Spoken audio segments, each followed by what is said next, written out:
Good evening, everyone. Welcome to our North Middlesex Council meeting for Wednesday, May 21st. Roll call, we have everyone here. Disclosure of pecuniary interest. I do have one in front of me, and that is from Councillor Nerda. And that is for notice of public meeting to consider application MV2 2025 located at 237 to 241 Park Hill Main Street. And the reason is because she's a tenant of the applicant.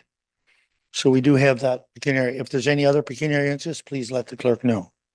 Minutes of the previous meeting, any business arising or errors or omissions on it? Seeing none, we need a motion to accept the minutes. Councillor Daigle, Councillor Nerda, all in favor? Carried. Thank you. I need a motion to adjourn the regular meeting to convene as a committee of adjustment. Councillor Keogh, Deputy Mayor Hodgins, all in favor? Carried. Our first item of business is a notice of public meeting to consider application MV2 2025 located at 237 to 241 Park Hill Main Street, Park Hill. And at this time, I will turn this over. I believe we do have Councillor is leaving. Ashley, whenever you're ready. Perfect. Thank you, Chair Rob. So first and foremost, I do want to thank members of the community for coming forward with their positions and information over the course of the past few months. The public interest helps direct land use planning decisions, and generally this includes, but is not limited to, input from current residents, consideration for future residents, consideration for residents that may not have taken the time to submit feedback, alignment with the provincial policies and direction, and attention to the bigger picture of how the community will continue to grow and develop. So I would also just note that my report is quite lengthy. It's about 20 pages long. So I'm not going to read out verbatim everything in my report, as I trust you've all read it in advance, but I will summarize the key points comprehensively.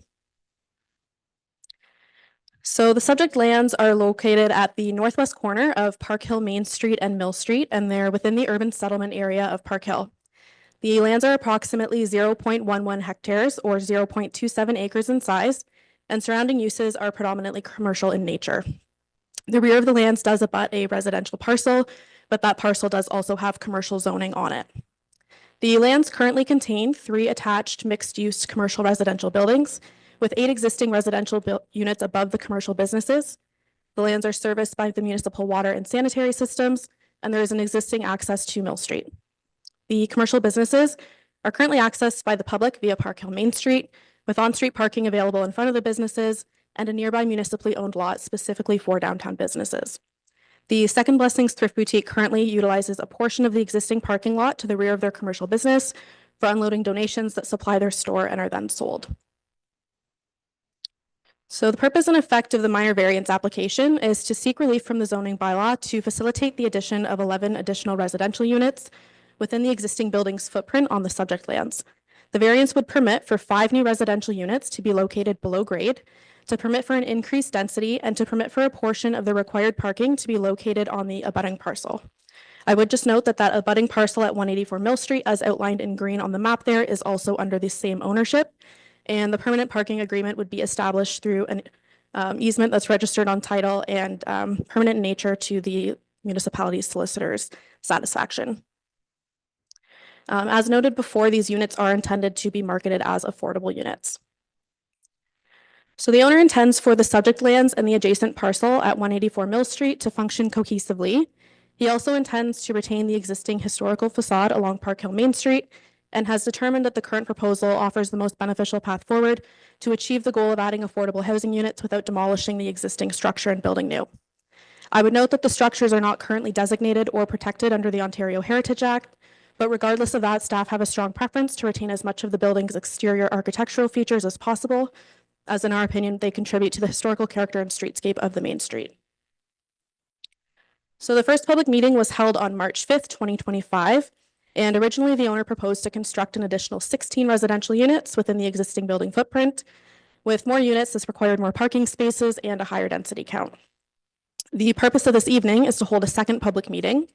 Following the first public meeting, the owner has reduced the number of proposed apartment units to 11, still contained within the existing building footprint. Of these units, 6 will be located on the main floor behind the commercial units, and 5 will be located below grade. I would just note that the minor variance is not for the location of the dwelling units on the main floor or for the existing second-story units, as these are already permitted locations under the existing zoning bylaw. As the number of units has decreased, so has the number of required parking spaces to 26 residential and 19 commercial.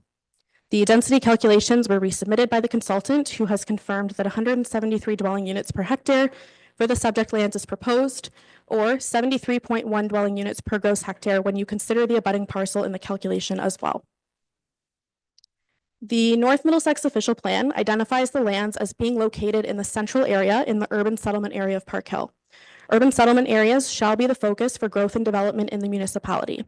Park Hill Main Street in particular is recognized as a unique mixed commercial, office, and residential area, and the official plan encourages the improvement and revitalization through infilling and intensification of these areas.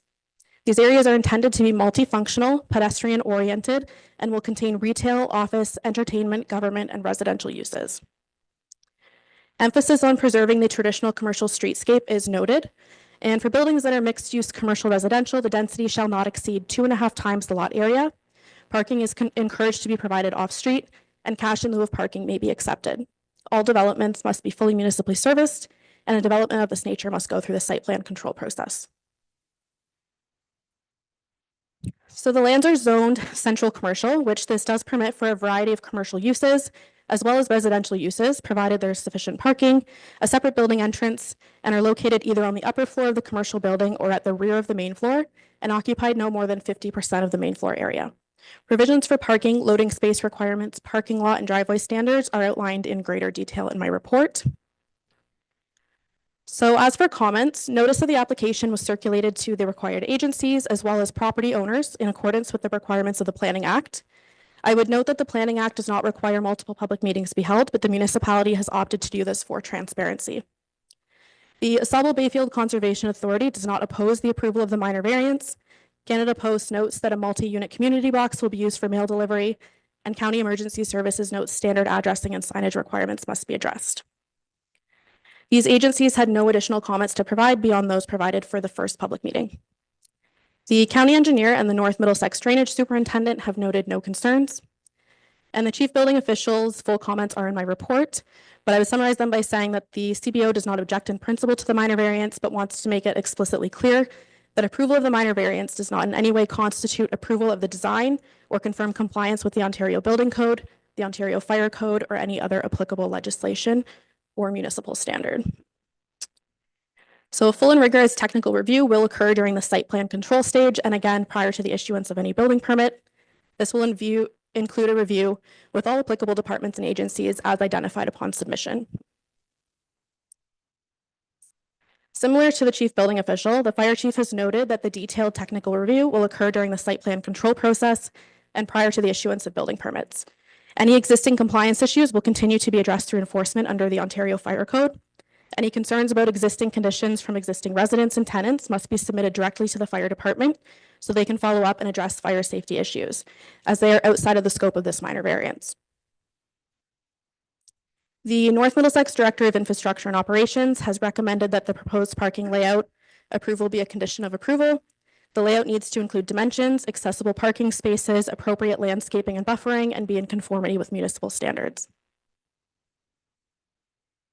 Letters of opposition submitted against the proposal by members of the public are attached to the agenda, but generally these letters cited concerns including parking, increased density, the condition of the existing structure, and the ability of the structure to be brought up to a standard that meets the Ontario Building Code and Fire Code, site functionality, safety during construction, maintenance of the historical facade, maintenance of the existing commercial businesses and of the commercial streetscape, landlord and tenant disputes, accessibility, and the potential impact on the Second Blessings Thrift Boutique, as the store financially supports community needs and there is concern that the proposal will disrupt their operations. So in terms of an analysis, staff have considered all public comments, agency comments, the location of the lands, context of the development, the existing neighborhood characteristics, and the direction in the official plan, as well as the existing zoning. And all of these have contributed to staff's opinion that the 4 tests of the minor variance, as outlined in the Planning Act, are satisfied, provided the recommended conditions are included. So in terms of location, it's important to remember the specific scope of this application. The location of the proposed dwelling units on the main floor to the rear of the commercial businesses and the existing dwelling units above the commercial units are already permitted in the zoning bylaw. The location relief in this application is strictly for the 5 dwelling units to be located below grade. These 5 dwelling units would be located and spread out across what was originally 3 separate buildings. The owner has confirmed that the proposed below grade units would occupy approximately 7% of the ground floor area. Staff note that during a site visit, a substantial portion of this existing below grade floor area is currently unoccupied and in a state of disrepair. I would just note that Second Blessings does use approximately 50% of that floor area for storage currently. As such, staff are recommending that as a condition of approval, a minimum of 50% of the below grade floor area be retained for commercial use to support the ongoing operations of the existing businesses. It's staff's intent that this condition will simply reorganize the space in a way that does not reduce the amount of below grade floor area currently being utilized by Second Blessings today. Staff recognize that the existing zoning currently permits residential uses to the rear of the main commercial use, but want to emphasize the importance of maintaining the commercial streetscape on Park Hill Main Street and ensuring the space is left large enough for a viable commercial operation. It's staff's understanding that the owner has been engaging with the current commercial businesses to minimize the potential disruption to their operations and to limit the reduction of commercial space. And staff support and encourage these discussions to continue, as ongoing collaboration is essential to ensuring that the proposed development continues to support commercial use while incorporating additional residential units. So as for parking, staff are of the opinion that the requested parking variance is minor in nature and will rectify a current deficient situation. Currently, the lands only contain 8 parking spaces located in an unlined gravel lot with limited formal signage and delineation. Staff note that there is a parking rate requirement of 1 space per unit for bachelor, 1-bedroom, and 2-bedroom units. However, there is also a separate rate in the bylaw for rental apartments that requires 1.1 spaces per unit plus 0.25 spaces per unit for visitor parking. As there is no transit in the area, staff have requested the owner use the rate that would require a greater number of parking, in which the required number of 26 parking spaces was calculated for the residential use. This number of spaces will be provided cumulatively between the subject lands and the adjacent parcel through a legally binding and registered parking agreement that would be in place regardless of future ownership changes. This proposal will improve the overall parking supply even for the existing residential units. This would also improve access to the nearby municipal lot and on-street parking for business patrons, as residential tenants of the building would have sufficient space to park, while also reducing overnight street parking during winter months, assisting with snow removal. Staff acknowledge that the applicant's agent has already completed and registered a parking agreement, and staff have conducted a preliminary review of this agreement. However, we do require that all municipal departments and authorities, including the municipal solicitor and the Infrastructure and Operations Department, be fully satisfied before that agreement is approved by the municipality. As such, I've included a condition to that effect, requiring that the agreement be reviewed by the solicitor, any necessary modifications are made to the satisfaction of the municipality, and that the parking layout be approved by the municipality and referenced in that agreement.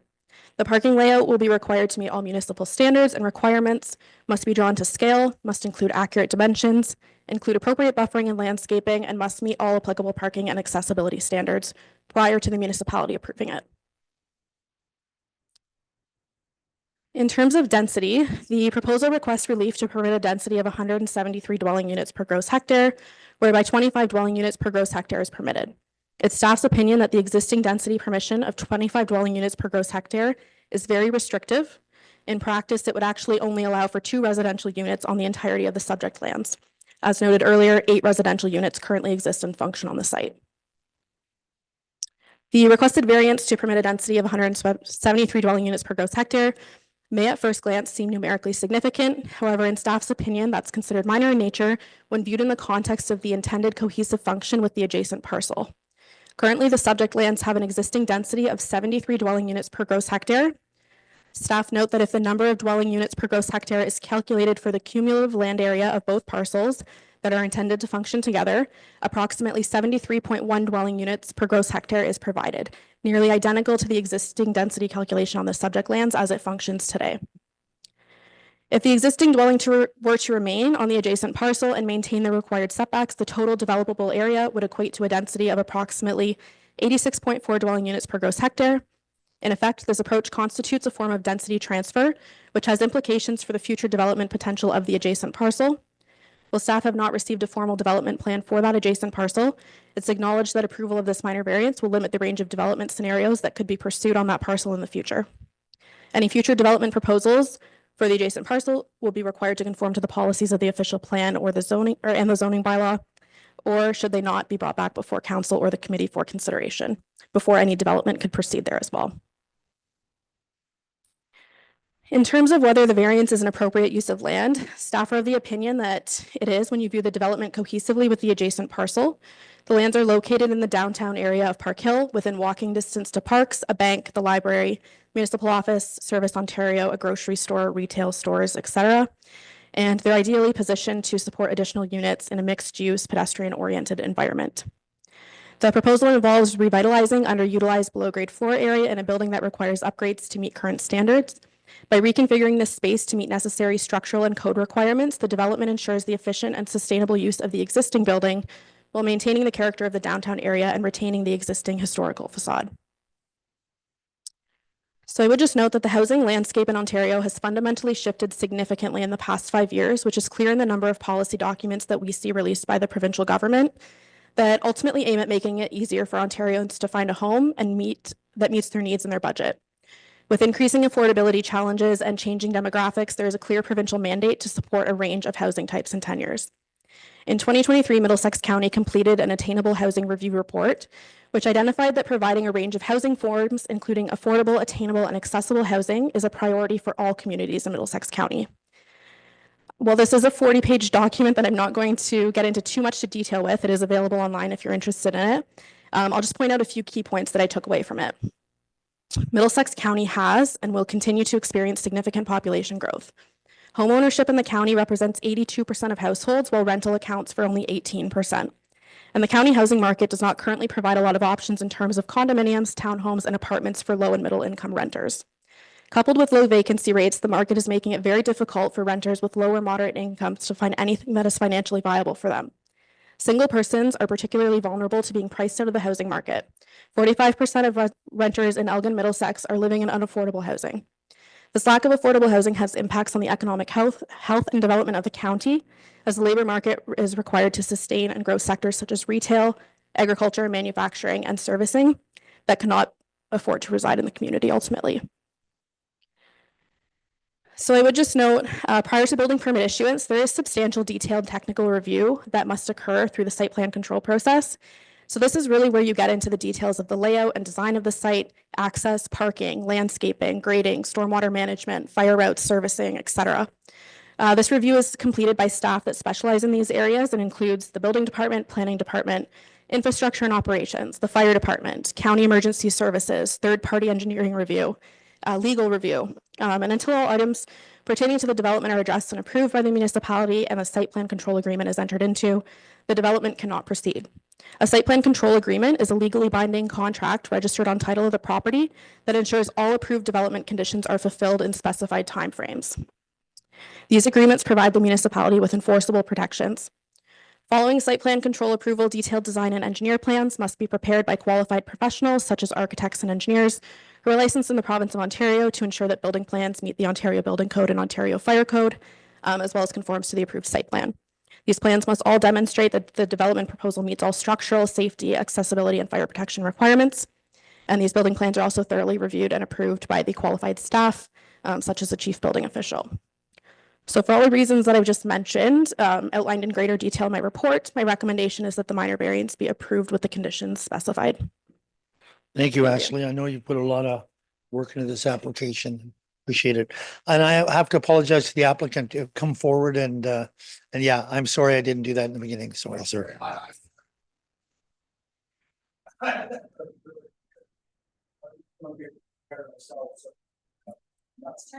Yeah.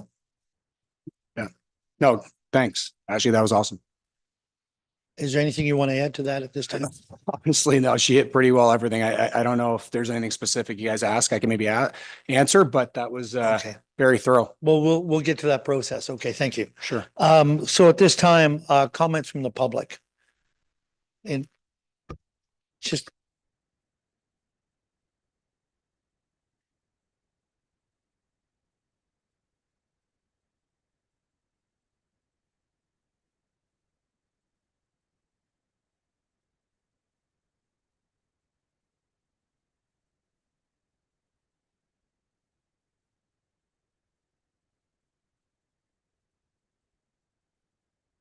Also, Felicia, if you can take that paper over there Yep. so that you just sign your name in and give your name when you start speaking.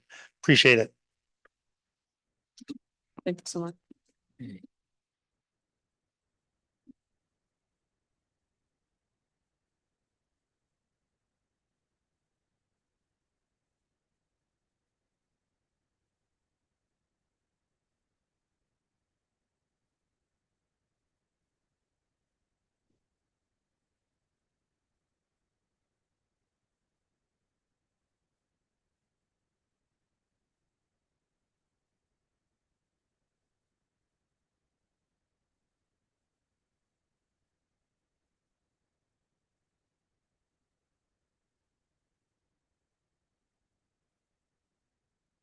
Members of council.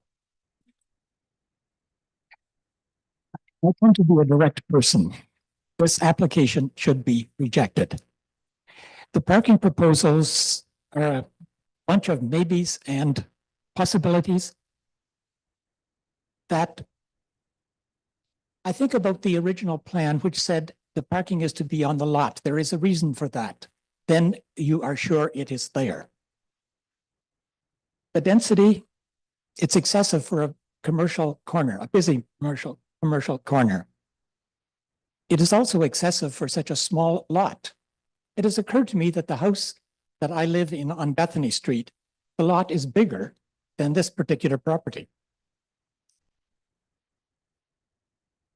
As well, the building footprint covers a large portion of the lot. There is not very much lot left for parking or for the, what was the term that you used? The amenities, the beautification possibilities. There is no extra space there. But my main point is that this application is not a minor variance. It uses one specific location to extend the official plan. Residential units in the basement of commercial buildings are an added use, a use currently not allowed in the official plan. This is a proposal that could be made for every commercial building in the municipality. There is nothing special about these buildings. If this application is approved, it will open a door. How could council refuse another application for units in the basement of a commercial building? Also, the only people notified of this proposal are those who own property close to this location. But the decision, if it is positive, would affect the neighbors of every other commercial building in North Middlesex. Currently, the only consideration seems to be, how are the immediate neighbors affected? The question should be, how will the municipality be affected? The question also should be, is this a desirable form of housing, of development? I reiterate, this is in addition to the official plan by the back door. The proposal should be addressed in a municipal-wide consultation, a consultation that invites participation by all interested parties. In closing, this addition to the official plan is not desirable. The ceilings in these basements are basically at ground level. The units are underground. Is this a desirable form of housing? The variance should not be allowed. If it is, it will have negative repercussions in the future. Thank you. All right, thank you.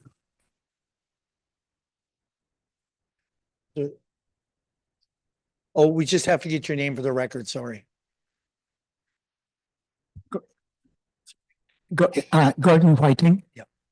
Okay, thanks, Gordon. All right, thank you.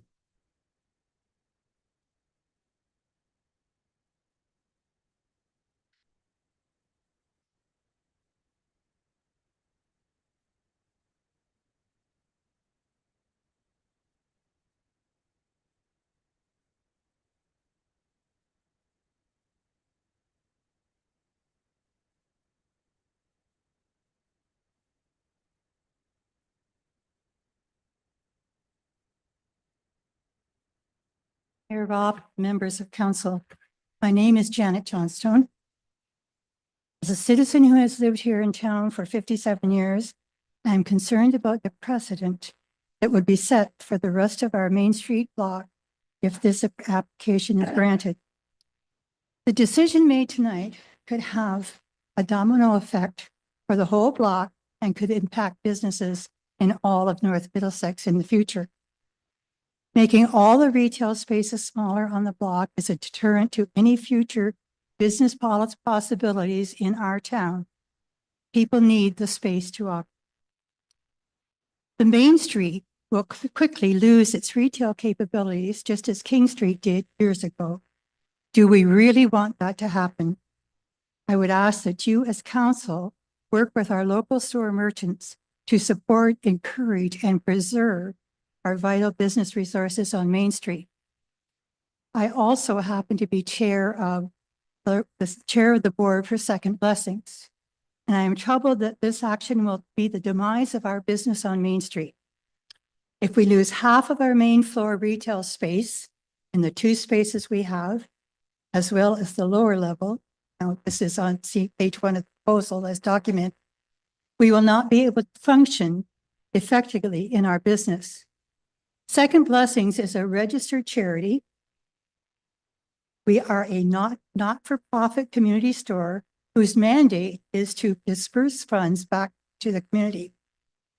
Whether it be supporting our local food bank or distributing food cards, free clothing and merchandise, or supporting local groups in our area, Second Blessings has been here for all our local residents. As a matter of fact, this month, May 2025, is the beginning of our 32nd year business on that Main Street corner. In the past 5 years alone, we have dispersed thousands of dollars to families, groups, and individual members of our North Middlesex area. Much of our work in this area is confidential to protect people's privacies. We fill the needs of people who come to us and ask for help. Do we really want to lose this important aspect of our Second Blessings community service? So I would ask that council carefully considers the future ramifications that this motion would have for all of our North Middlesex. Thank you. Thank you, Janet. Is there anyone else wanting to speak to this? Come ahead. My name is Sandra Simmons. I'm a current resident of Perhaps at 2.7. And I would like to know on 68 for agenda, where it says staff are not providing comments from a landlord perspective, as this is outside the scope of planning application and would be inappropriate. Any such matters must be addressed by the appropriate authorities responsible for administering landlord and tenant regulations. According to landlord and tenant regulations under section 124, this municipality is responsible for property standards and maintenance. And I would like to have answers as to my treatment by this council and others on the events of this past week. Now, speak to landlord and tenant issues, or is that off the table? So you wanted to speak to landlord tenant issues pertaining to this hearing? It's really not at this hearing, that part of it. And I would And- like to know why. As I said, the tenants are the most important people to me that are there. Does it, Why can't it be known what it's all about over there? does it pertain to this particular building? Will this have any effect on what we're doing here tonight? Sure. I'm it asking you. does. I'm asking you. Sure it does. Okay, go ahead. Go ahead and 'Cause speak. I had a big sewer flood in my apartment that this township right here was responsible to clean up and enforce this landlord to make him clean it up and repair it. And that never happened. I got told all kinds of stuff. Okay, it was a sewer. I had 2 inches at one time of sewer water on my bathroom floor that flooded out into the hallway to an 8-foot by 4-foot area, and nothing was done about it. There's still sewer remains all over my bathroom floor. The only thing that has been done is the carpet has been cut out. And this council is responsible for property maintenance and standards to the Residential Tenancies Act, Section 124. Did And the then- landlord not come out and fix it? Did they not come No, out and fix it? It's none of it's still repaired. And I had to clean it up myself, and it's sewage. It's toxic. Okay, just a minute, please. Just a minute, please.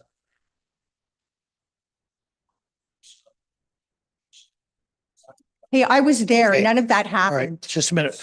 We're not gonna just sit here and get into an argument over something like that happening. Okay, it Like, was we're an not. emergency. And then if you look at your own property standards again, under, I forget what section where it talks about sewage and refers to the Ontario Building Code. Well, I looked it up in the Ontario Building Compendium.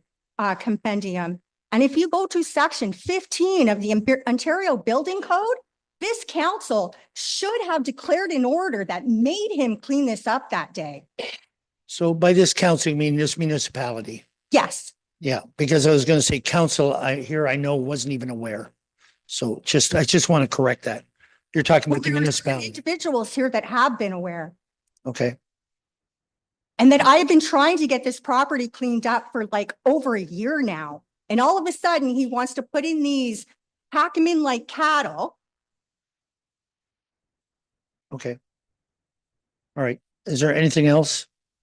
I think I you, want answers as to why an emergency order on Friday did not happen. what I understand, they did come out and make the repair. Is that not They fixed correct? the toilet and that's it. All that sewage sat there until I had to get a mop and pail and start mopping it up. Okay. No, 2 days I just a had minute. to walk through that. My cats had to walk through that. Okay, They thank had you. to smell it. You've made your point. I think we all get the point. And we will have our opportunity to ask questions as well. Council or the committee will have an opportunity to answer questions. And I'm sorry that happened to you. I really am. I'm sorry that happened. I want to make sure that we do better if that's the case. Okay. Is there anything else? No. Okay, thank you. Anyone else wish to speak?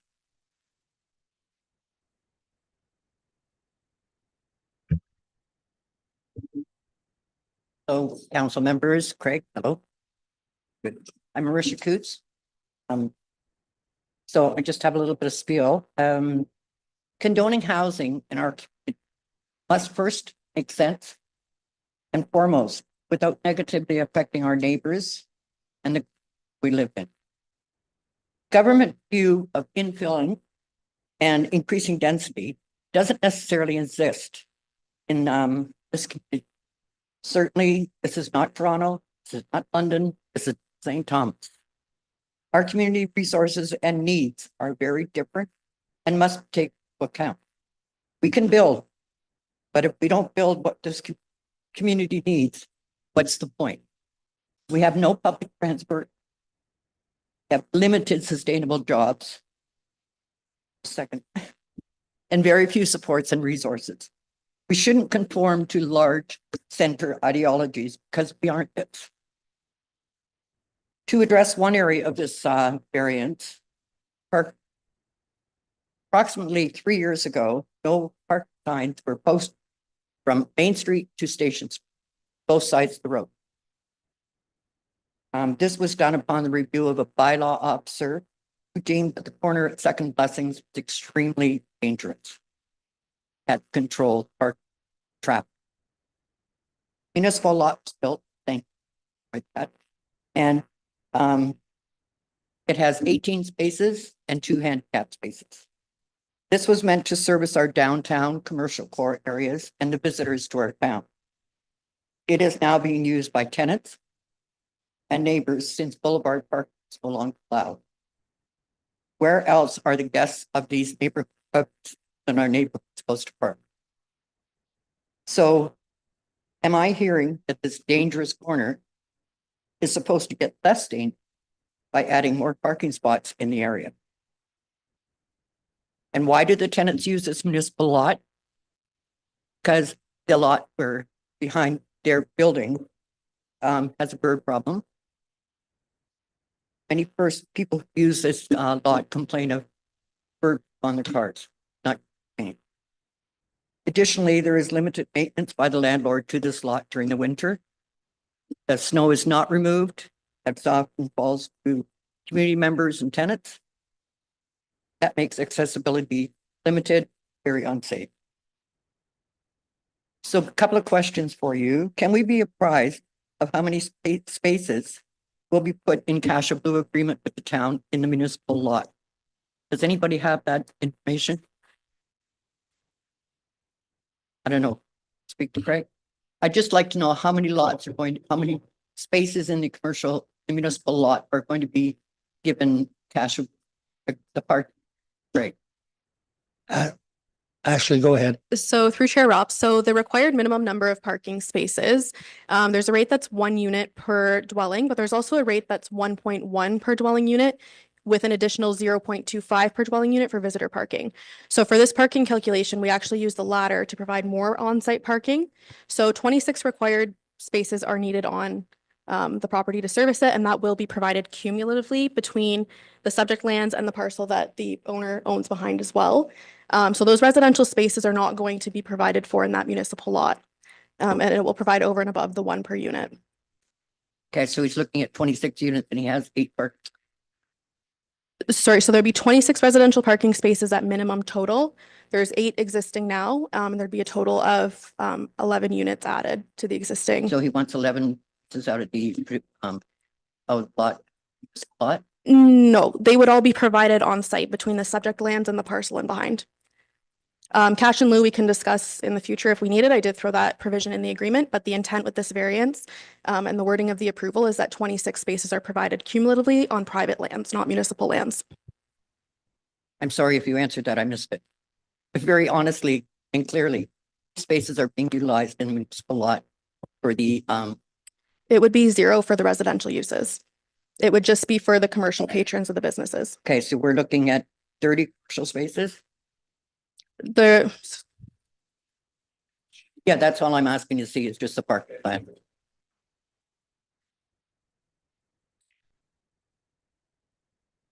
So the residential spaces will solely be provided on private property, and that commercial lot that's municipally owned will continue to be used for the commercial businesses downtown. This isn't the approved parking layout. This is just a concept. Okay, One of the conditions is that the municipality will approve a parking layout, and that will be registered in that agreement, legally registered on title, legally enforceable, legally binding, carry forward to future ownership. okay, so if I'm not understanding, there's a cash in lieu agreement already back for the municipal lot. I'm correct? The wording in the condition is that if the municipality decides to explore that route, once we have a parking layout finalized, that we can. But the intent is for the residential units to strictly be provided parking on private lands, not municipal lands. Okay, so in here, in the other part of the report, no time frame has been given for that permanent parking lease. I'll continue. Landlord makes no provision for commercial spaces. Now you're telling me that that is in municipal lot. As it exists today, there is no commercial spaces on site and there's none proposed. They're proposed for on-street parking in the municipal lot, which is constructed and intended to service the downtown businesses. The parking agreement being permanent in nature means that it's never going to come off title of the property unless the municipality requests that that be done. There is different provisions for certain agreements where it can be 21 years less a day. But in this particular case, we are very specific that this is a permanent agreement and not the 21 years less a day agreement. Okay, so it also states that in the proposed variance, the cash in lieu agreement goes on the title of lands. And that you may, it's also stated that putting those two parcels together must be kept separate to qualify for CMHC. So they cannot have those two, the parking cannot spread out over those two lots. So that's what that permanent parking agreement would satisfy, in that maybe these parcels are legally separate parcels of land, but that agreement applies in whole to both parcels legally, permanently, stays in effect regardless of change of ownership. Okay, but at this point, you don't have 26 spaces there, so half park is a lot. So one of the conditions of approval is a parking layout that's approved by the municipality with a minimum 26 spaces required. Right. So that is to be determined, the layout. And that would be multiple municipal departments involved in that approval. Carolyn, can you add to it? I think I can just add something, might provide some clarity. Thank you. So if this variance was approved, then the condition would be that they enter into an agreement like this.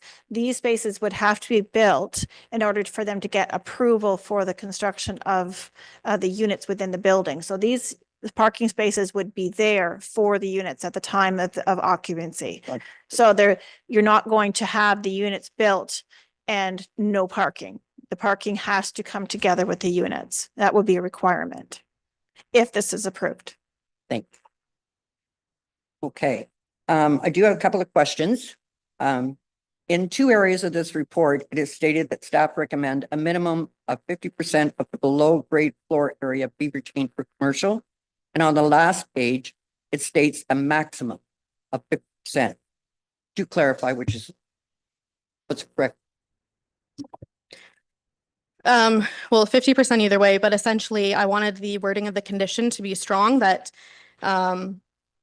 either way, it's 50% either way. So minimum or maximum, but the maximum of 50% is the wording of the condition. So that is what's legally enforceable.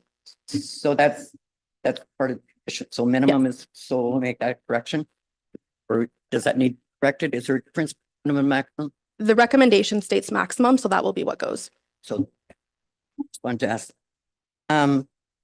The only other question I have, and I just really want to know why the original second meeting, public meeting, was deferred at the last minute. There were people here that showed up and there was no meeting. Why was, look, if it's a public meeting, it should have been some, I don't know how you put it. That was at the last minute. And I've had calls say, So there was, why was it deferred at the last minute? there was a request for deferral by the applicant. And they're planning to get some things sorted out, have to do with parking, I believe, and some different issues that they wanted to sort out before they brought it. That's why. Thank That's why. And I know that they tried to inform as many people as they could, Yeah, but yeah. I appreciate it. I think there's an apology to those that showed up, didn't. And it's fine. I apologize for that. That was us. There was an error in the calculations on the report that we wanted to fix before we took it to the final meeting. So in closing, I'm asking council to look very hard at all the proposed pieces of this variance, the impact that it will have on our small community. We need to be able to sustain and maintain what we have in our community. Maybe there are better methods and locations of habitable housing than subterranean tiny dwelling. While being less expensive, they are still not affordable for our further construction impact after what we've been through will be difficult for second blessing. Anything that happens above or below our business must be anticipated as having a potential effect on health and safety of my volunteers, my customers, and it has had that in the past. We have had our business interrupted by construction for 2 years, COVID for 3 years. And what happens if this gets started and unexpected obstacles with red tape and delays occur? We have people who depend on us who are barely hanging on and need our assistance to get by. For that reason, we need to stay in business. Is there an anticipated completion date on this project, Craig? So as we talked about last time, it's kind of hard to really get into the thick of logistics and planning. And I'm just being honest until I have some kind of wherewithal where this is all going. So like my estimation from experience, 8 to 12 months. And that really depends on how extensive the basement really is. But I've done a lot of this before. I've shared some of that with the committee members and whatnot. And you know, it's going to be swift to say the least, right? Like, and obviously we've had discussions, Marisha. I've talked to a couple of the other commercial tenants. I've done as much of that as I can before just speaking in hypotheticals and circles type thing. You know what I mean? So that's kind of where we're at. But as far as the actual logistics and construction side, like I don't want to call myself an expert, but I've been doing it for 2 decades now, so I can handle that side of it. Thank you. Lastly, living in a farming community, we all know the extensive timelines involved in building, severances, variances. What guarantees are there that once started, this project would be completed? Just to make sure it stays. Because once started, this is going to affect that whole downtown corridor. Ashley, go ahead. Thank you through Chair Rob. So the site plan agreement that would be registered on title, that's a legally binding municipally enforceable agreement. And it often accompanies quite a substantial amount of securities that we hold on to until those works are completed. And so there are legal mechanisms for the municipality to complete the work if it's not within a set time frame. And then I won't speak to, like, as the building permit progresses, we do have our chief building official here that I don't know if he can chime in on that front. But that is enforceable from the site plan perspective. So again, in closing, these disruptions, in my opinion, are not minor in nature. And an extended timeline will exact a very heavy toll on the services that we provide throughout all of our Middlesex. So I'm asking you to carefully consider decisions on this. Thank you, Marissa. Is there anyone else wishes to speak?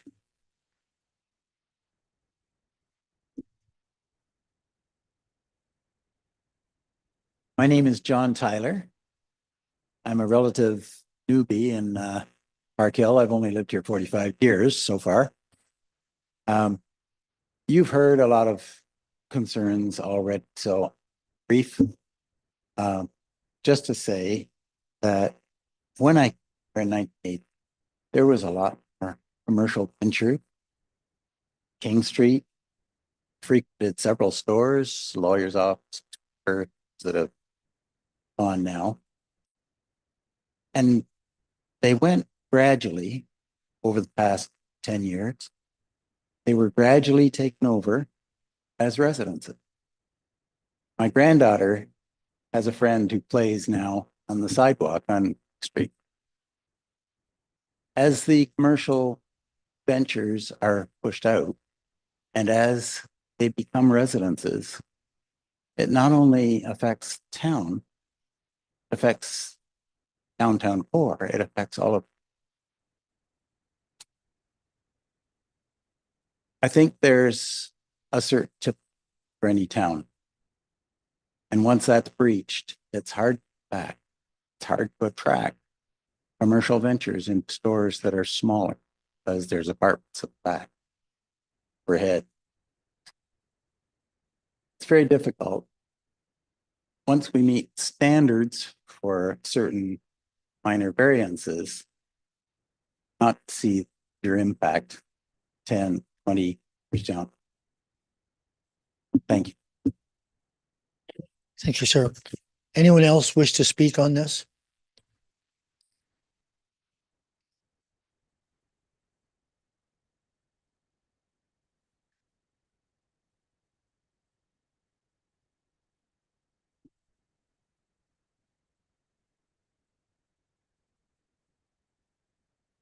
Evening, Council. My name is Mark Isaac, and I did submit a letter as well. I worked for many decades in this municipality, serving in ministry and in community work and charity. I was actually involved as one of the board.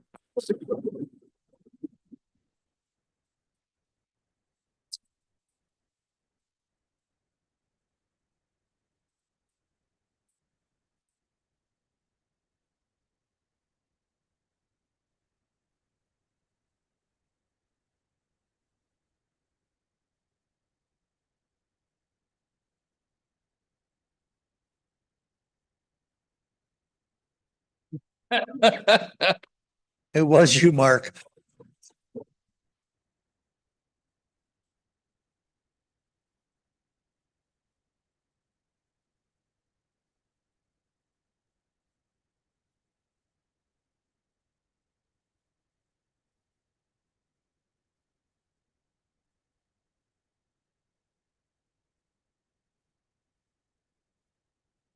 Mike here, okay?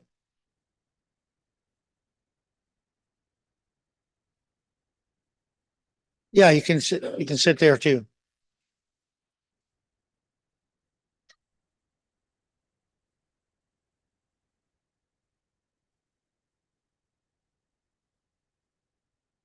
Anyway, uh, I do have a passion for this municipality and for the residents of this municipality. Uh, I do want to see housing in this municipality. It is a great need, and certainly affordable housing. But I also want to see a protection for groups that provide service to this municipality and support.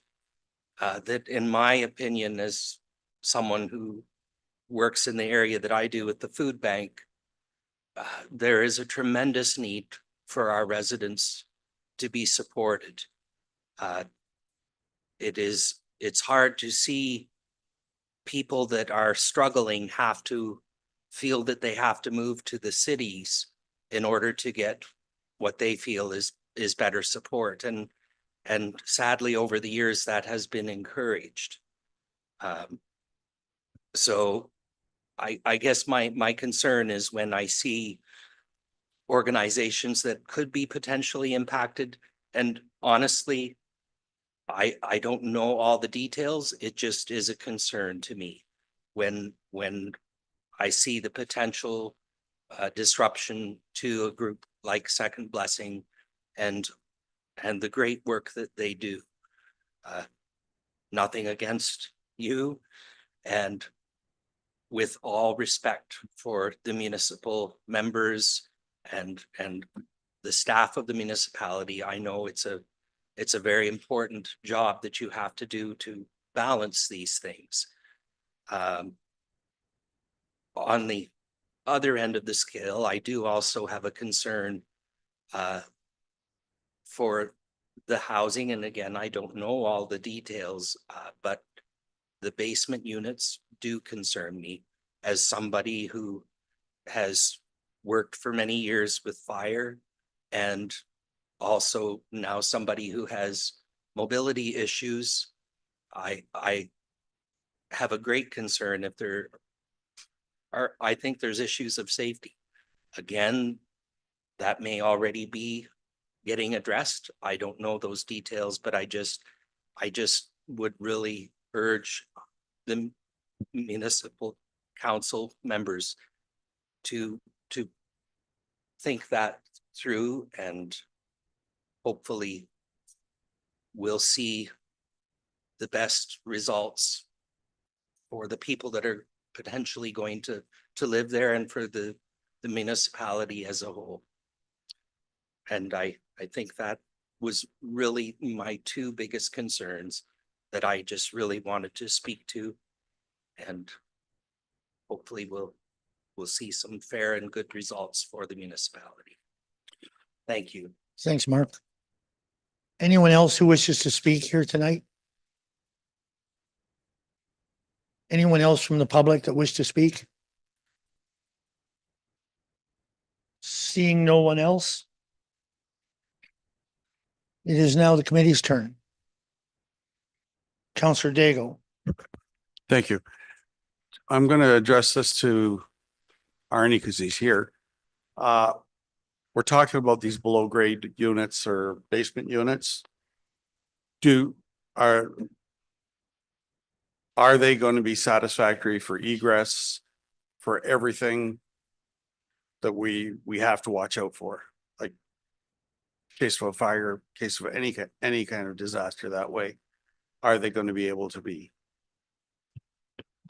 Yeah, through the mayor, there will be significant requirements regarding egress and fire separations, window lighting into units. We've not seen drawings from professionals to state how this is going to be done. We've not seen a professional structural evaluation of the building that is adequate to support this, or its impact of construction on floors above. There's a lot of questions in building division's mind right now. Yeah, I say likely anything is doable. but it will take some significant renovations and, like I said, windows and fire separations and egress review and qualified designers.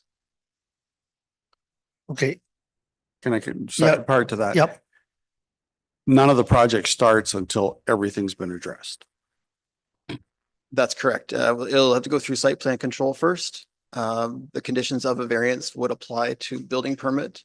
And no construction can go on until we're satisfied that we've got qualified designers and evaluations. Thank you. Okay, thank you. Just before I go to the rest of the committee, Sam, can you speak to the concern about the sewers, please, that she brought forward? Yes, pardon me, through your worship to the members of council and everybody here. Last Friday, we received a call from the public about potential sewer issues, so we contacted our operating authority, Aqua, the same day. Municipal staff and Aqua were out there the same day.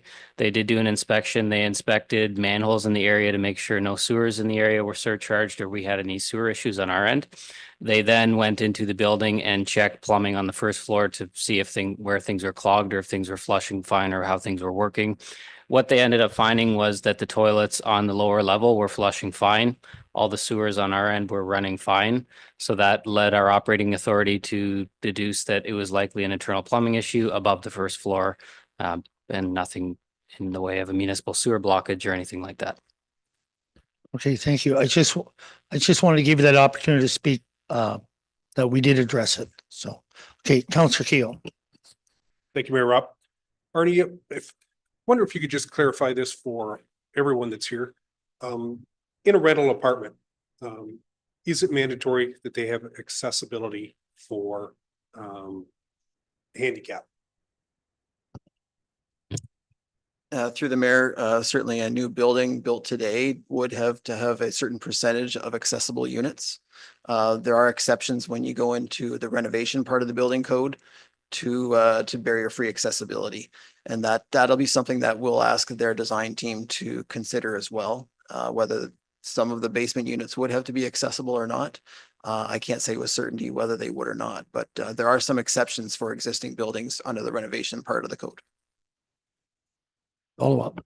Just one more. And does it require another exit other than the one going into each individual apartment? That's a great question. We've not seen an exiting plan proposed, whether they certainly can share exits. Apartment buildings do share exits. The units can go, but the number of units and travel distances would be part of that evaluation. So unfortunately, I can't say with certainty. All right. Other questions? Councillor Canelson. Thank you, Mayor Rob. My question is for Ashley. Following the decision made here tonight, regardless of how it goes, will council have an opportunity, say that we're at the building permit stage or the engineering stage, will council have another opportunity for further input? Through Chair Ropp, so the provincial government within the last couple of years took away the site plan approval authority from council and designated it to staff. Now, I may just lean on CAO trip because that doesn't mean that you can't review it. But certainly the delegated authority is mandated to a staff member, which in this case is your CAO. Okay, thank you. I have a question for Craig, if I may. If I may, can I just add to that? Sure. There have been on one occasion so far that we have brought something to council for council's review. Final approval, as Ashley has mentioned, does fall on a designated staff member, which happens to be myself. But, you know, it's certainly within my purview when something is of maybe a controversial or otherwise nature to have others review it, which may include council. Thank you. Craig, I have a couple questions for you. Sure, no problem. I'm looking at the site plan that you had up here before with the parking spots and the adjacent structure. Yeah. To the Main Street structures. What's your plans for that structure? To be honest, like it's up in the air, right? Because I feel like a lot of that has to do with the committee's desires in the future. Well, So I think the go ahead. committee's decision may depend a lot on what you're going to do with it. Well, I figure, if we get the density of this building, then I'd start looking at planning the other one. But again, and I hate to keep sounding like it, I'm not really thinking about it, but been at this since November and we don't have an answer. It's hard to get into the phase 2. I don't even know if I'm allowed to do phase 1. You know what I mean? Now, with that being said, that structure right there is some preliminary thought, just in terms of the footprint. My vision would just be to create a footprint that allows me to get the parking to the situation that the committee and the town wants to see. Right? So, you know, just to touch on the parking that's been brought up a bunch today, like as far as I'm concerned, like there really is no parking right now. So anything I'm proposing, which I believe there's around 50 spaces there when it's all said and done, like to me, I'm trying to like really improve the ability for commercial operations and stuff through parking, you know, and then plus obviously with the lot across the street through this process, I've learned that it's for the commercial use and then for the park. Cause we went down that avenue a little bit at the start of this, but I'm aware that's not, you know, there's no relevance to me per se. So I just looked at the site, said, how many spaces can I get? And then I'll build that building around whatever parking variances that the committee sees fit in phase 2 is kind of what I'm saying. Does that make sense? No. Does it? Or? It doesn't make any sense to me at all. No, it doesn't. My question for you is Okay. focusing on that other structure. And I'm just curious as to why you'd rather put in dungeon style apartments in the basement as opposed to utilizing that structure to make it more accommodating for people and more livable. So this has more to do with the CMHC funding that's available for Yes. projects like this. So because currently in this building right now, I have 4 residential tenants that are paying well below what you would deem affordable standards to CMHC's kind of chart or whatever word you want to use towards it. But because I already have 4, by adding 4 additional ones, it allows me to unlock a certain level of funding, which allows me to do something of this magnitude and really improve the corner. So I guess that's probably why, you know what I mean? And also because right now the unit kind of cohesiveness right now is 7 2-bedrooms and a 1-bedroom. So I don't have any bachelors or 1-bedrooms. It's not because I'm just trying to jam small units in. It's just I'm trying to match the other balance between the units in the building. You know what I mean? Like if and again, also because my understanding is we want to take as little space away from the commercial tenant as possible. So like, I'm not trying to go and throw a 1,200 square foot unit in the basement because it's not going to be conducive to leaving as much space as possible for the tenant. Great. Thank you. Thank you for that comment. It's a little long, but thank you anyway. Getting back to your CMHC deadline or applications, is there a deadline for those? By deadline, no, I just, when like for instance, as of this stage, what happens is you get an as-complete appraisal. So after you get drawings together, or official drawings, which I would obviously get if this all comes through, I've talked to Arnie several times when I'm at the property. You get an as-complete appraisal based on the drawings and the pro forma of the property. And then you kind of go from there. But like, I can't do any of that again until I know if I'm even allowed. So as far as a deadline, no, I think it's about 9 to 12 months though. Like I'll have it kind of prepped, and then as it completes occupancy, which my goal would be to be early next year, depending on the extensiveness of the basement, finish it off. Cause really it's not that much square foot in terms of construction project, you know, like 5,000 or so. So I can crank that out over the winter interiorly. But the point is that I'm hoping to be done early next year. So to answer one of the questions. I just have one final comment, if I Yeah. may. It's not a question necessarily. You may choose to answer if you wish, but I have a comment I'd like to make because as you may or may not recall, we had a fairly lengthy telephone conversation. Yeah. And I specifically asked you if you could send me some addresses of your current projects and if I could go have a look at them. And you said you would do that. I'm still waiting. They're right there. That's the Where are they? I have no address.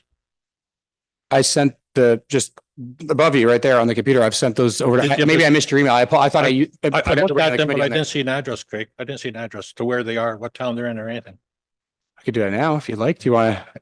Yeah, I could do that right now. That one right there is 393 Talbot Street, St. Thomas. It was a 13,000 square Can you foot. send that to me in an email? Because I haven't got time to write that. Sure. down right now. Yeah, no problem. Thank you. Or just send it to staff and then. Did I not? send Did you it guys? out. Did you guys not receive anything? I got pictures like those, but I didn't get Okay, any address my to what fault. towns or Yeah. anything. Yeah. Okay, Sorry about that. if you can just send it. I'll confirm that. And Yeah. we'll carry on. Are you done, Councillor Nelson? Councillor Irwin and then Deputy Mayor Hodgins. Thank you, Your Worship. Through you, I just want to clarify a couple of points here that would help with my decision. First one is parking, which previously was a bit of a challenge, but I understand now with provision, all parking be a private lot, and it's the maximum we require under our official plan. Is that correct? Through Chair Ropp, so the minimum required would be under the zoning bylaw. Right. And then, as I noted, there is 2 separate rates. So there's the one space per bachelor, 1-bedroom or 2-bedroom apartments. There's also a rate for other apartment rentals. So we went with the higher rate just to ensure that Higher rate. sufficient parking is provided. All right. And if I can get clarification, our official plan doesn't speak to basement apartments? Through Chair Ropp, that's correct. It's very much focused on maintaining the commercial streetscape, and that's where those provisions come in. So below grade was likely not contemplated at the time when that official plan was originally implemented around 2005. And the committee can appreciate things have drastically changed since then. So my clarification of that is it doesn't say we can't do it. It doesn't say we can do it. It doesn't say anything. It notes above ground and to maintain the commercial streetscape, but it doesn't take away from the intent of the official plan when you look at preserving that streetscape and the historical facade and that sort of thing. It does speak to allowing a higher density on these types of sites of 2.5 times the lot area, whereas and that's specifically for a mixed use commercial building, it speaks specifically in the official plan to a residential apartment rate for 40 units per hectare. And then the zoning bylaw really lines up with neither of those, to be quite honest. Okay. And just one more, your worship. So again, our official plan does not speak to, or doesn't speak to maintaining the amount of commercial space or provisions for loss of commercial space. Through Chair Ropp. So that is true. And I would say that the existing zoning bylaw, again, the zoning minor variance is not pertaining to the units that are on the rear of the commercial building. That is presently permitted under your zoning bylaw. The relief is strictly for the location of them being located below grade. If we wish to explore a housekeeping amendment in the future to take that permission out of the zoning bylaw, we can. But at this point in time, it is in place, and that is what the applicant is following. Okay. Deputy Mayor Hodgins. Thank you, Mayor Ropp. Sort of want to start with a comment more so before I get to a question. In past, I always hated to see Main Street places, so we'll call them that, of kind of disappear. I like to think that down the road, we have 3, 4 subdivisions coming into this town. And if 2%, 3%, not very many, 4% of them decide, there's enough people in this town, I'm going to start up a business in this town. And all of a sudden, where are the storefronts to do it? They're now residential, but that doesn't have really much earlier on what the decision we have to do on the minor variance thing. I just sort of wanted to make that comment that I hate to see lose storefronts to residential. Anyways, you've made a comment at different times that I guess this first phase is to get this variance through of extensive work in the basement. What happens if the extensive work in the basement is more than what will satisfy all the officials that have to give you the okey dokey on this to make it go? Is it, number one, does that go back? Does this change parking spaces? What is the thing to come back? All of a sudden, I can't put 5 in the basement or 6 in the basement. Where, and I'm considering you probably have already looked over it and you think, okay, this is doable and that's fine. But I just wondered if all of a sudden it isn't doable.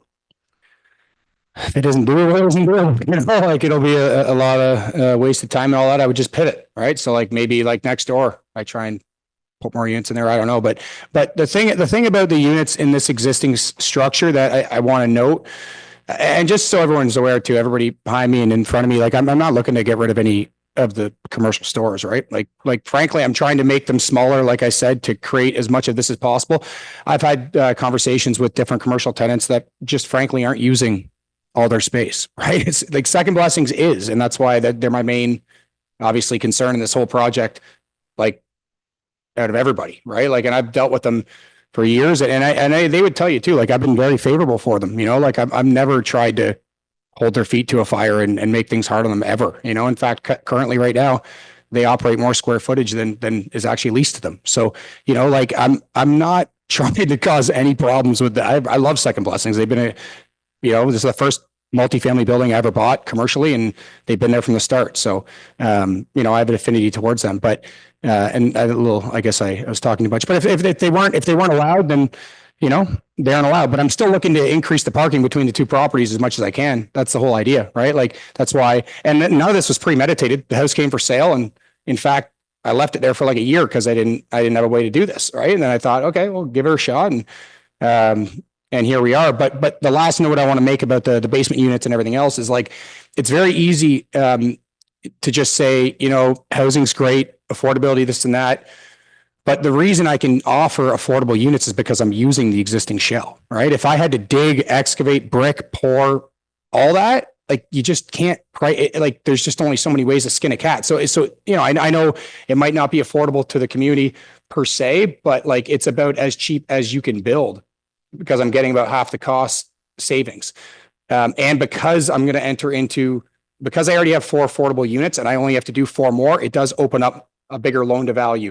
It's all a bunch of technical stuff, but you know, the fact that I am utilizing that space is going to allow me to offer, you know, 4 units minimum for under $1,000 a month, which might not seem like a steal, but I could tell you just over the last few years being in the industry, like, it's cheap, you know, it is cheap. And I'm going to do my best in any way I can to, you know, bring a couple of those units to town, because right now they're only 2 bedrooms. So on turnover, the ones upstairs are just more money.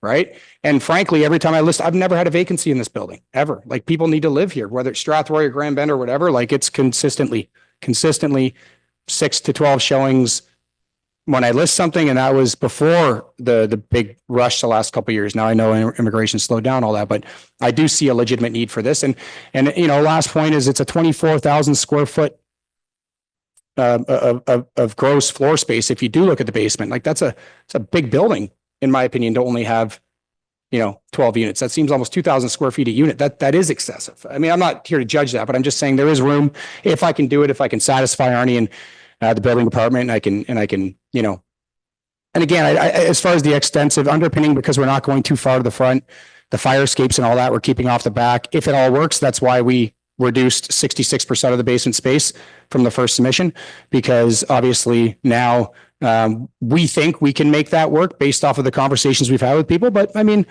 you know, if it turns out we can only do a couple, it is what it is. But we feel we can meet the building code, and we're going to do our best to do that. Thank you. Any other questions? No others. So I have a couple of questions, comments. Sure. I think the parking, it sounds like you could make that work. Like, there's a plan to make that work.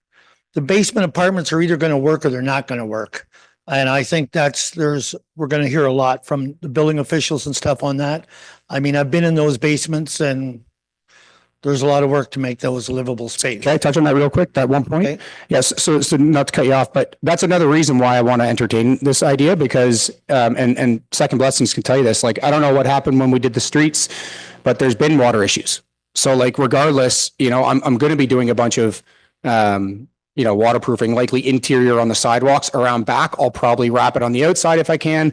But all these things will be addressed through the construction process. But that's a big part of this too, right? Like, I want to improve on what's there already. So anyways. And that's what I'm saying. Like, that's either going to work or it isn't. But Yeah. I feel comfortable leaving that part to the building officials and that portion of it. The second floor, I would like to hear you say that you're going to do some upgrades there, because I know over the years, there's been some issues there, but I would like to hear you say you are doing upgrades. I'm getting the impression you are not. No, absolutely. Yeah. We're doing control entry on the doors. We'll do automatic LED lighting in the hallways, all that kind of stuff. So there's going to be. I'm going to change all the windows and all the units regardless, right? We're going to do steel clad on the back just to tighten up some of the brickwork, because the brickwork's been, you know, I mean, it's deteriorated over the years. Like, I've repointed what I can, but when I bought the buildings, and I know Jim from around town, he did my kitchens. I bought them off him, but the roofs all need to get done. Like, that was a big job for all 4 of them. So, like, you know, about $160K between all of them. Like, I've just been doing what I can. I got 3 kids. I'm 36 as of 2 days ago. Like, I'm not a 3rd generation developer. So I'm not here to give you a hard time. I'm just my own thoughts. But the one I'm concerned with, and points have been touched around with the health of our commercial businesses on our main street. And by there may be some of your tenants that don't need all of their space, but you have some that do. And are you willing to not put main floor apartments on those those, and I'll say second blessings, because I do believe that if you take that 40% or whatever it is and take that away, that will cause them not to be able to work there, not to be able to be there. And that alone would, I'll be honest, that alone is a reason I wouldn't support this for that reason. If no other reason, that would be enough for me to say I can't support it. And so that's, I guess, what I want to hear from you. Would you be willing to not do some main floor, even though I know they probably the cheaper ones to do? But would you be willing not to do some main floor where they need that space? Yeah, I already spoke with Marisha, like, I think it was about a month ago now, about just the inner workings of this. You know, at the end of the day, my goal is to try and find, like, my goal is to try and do the units and find their space within the building. So I've talked to other tenants that may or may not need all their space, and I could potentially work some angles there to get more front space if I did. If it comes down to it, and that's like a condition, absolutely. The other thing I've looked at is maybe going on top of that back. But I didn't propose that because I don't want to throw any wrenches in the wheel. If I get the density, I could potentially find a new space for it. Yes. Oh, okay. I guess I would, I can't support it the way it sits right now, but I would say, to me, if you were willing to say that main floor ones, that we can put that condition in, that they're not in there. I don't know if we can put that condition in. I'm looking at Ashley on that, to not have those, because I do believe it will kill commercial. Maybe not tomorrow, but it will kill the commercial at that corner. And it's hard to find new people to take these storefronts. It is very hard. I agree with you. I agree with that. It's That's very hard to find them. Yeah. And I think that's. Are you saying for all the main floor units? I'm saying for all the main floor units that need that space. And so I know the first two are second blessings, Yeah. correct? And they need that space. Yeah. And I know that after going through that, hearing from them. And it's just, you were hearing it here tonight, plus we've heard it for 32 years. Some of us have heard it for 32 years, that how important second blessings is to the community, as well as to the food bank and everything else. And that hinges on whether I can support it or not. I will tell you that. So my plan is to try and relocate a bit of main floor space for them. That's my plan. If it doesn't work, like, I have landlord tenant agreements with everybody, right? So I can't just willy nilly do whatever I want anyhow with the commercial tenants, especially second blessings, because they're on a longer term lease. So whatever I do, I have to satisfy them, and we have to come to an agreement, right? So I guess, you know, because if you put that I can't do any main floor units, like, it just might not be feasible, right? Because I'm going to be spending a lot of money in the basement to get that, and they're obviously less desirable. So I'm not going to say no, right? But I just mean that at the end of the day, if I can just find them other, like, if I can give them the same amount of space and finagle it through the other main floor tenants, that's kind of my goal, right? With it, you know, I'd like to give them other space, because I know there's other tenants I've already discussed with that aren't necessarily on a lease, so I can give second blessings more. I've also discussed putting in the new building, like, a brand new store for them if we can make the numbers work. So, like, yeah, I mean, I'm fully trying to make this happen for them, but ultimately they're under a lease, right? So I can't do anything. No, but you could at the end of that lease, and that would still be, so even if it's another 3 years or whatever it is on that lease, 3 years isn't very far to try to relocate. Yeah, I mean, I'm willing to do so. I just prefer not to have a restriction, but at the end of the day, like I said, I'm trying to get them the exact amount of square footage they have. I even mentioned them at the start of this. I said, look, if we can figure this out, I'll sign you for a favorable 10, 15, 20-year lease. It has nothing to do with second blessings. I'm not trying to put them out of business. It's the last thing I want to do. They occupy a lot of square feet, and Marisha is really my point of contact a lot of times at the property. Like, we've had many conversations over the years about all kinds of stuff. So I don't know. Obviously it's not my decision, but I want to ask Ashley if that's even I don't even know if we can possibly do that. So I would say that those units are outside of the scope of the application, so I'm not going to formally recommend that. However, the committee can do what they wish. It's their decision to make.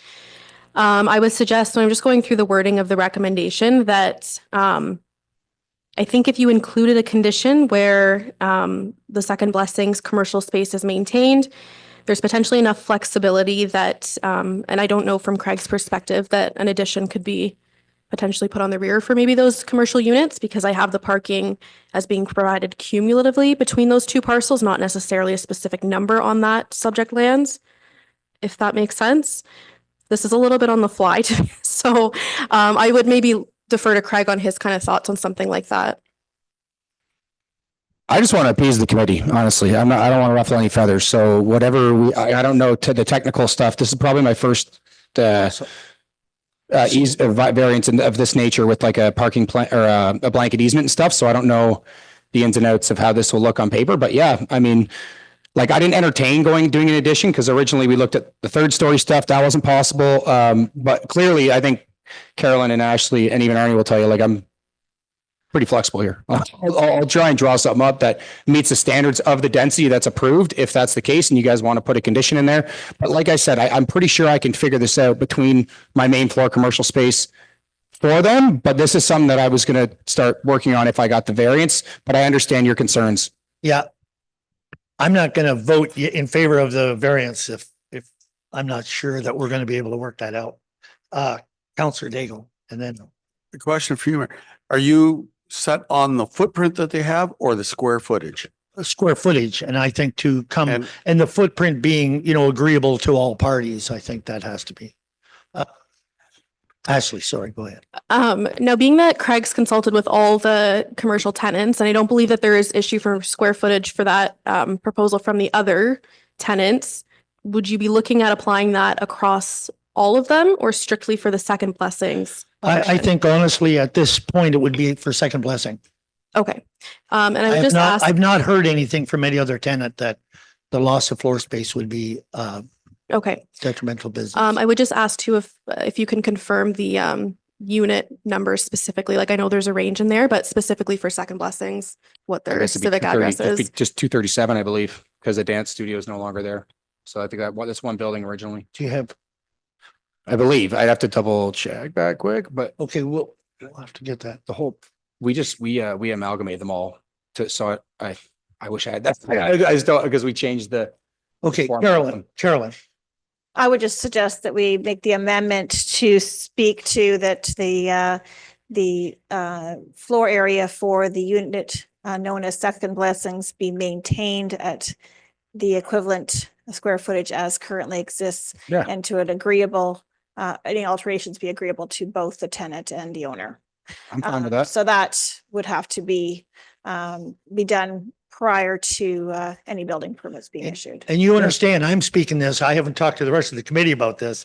This is me bringing this forward. It's just how I feel about it. Yeah, Right. I feel the same way. I'm not gonna lie. Like, I'm not trying to Don't do you have anything something crazy. else, Counselor? Ashley, do you have?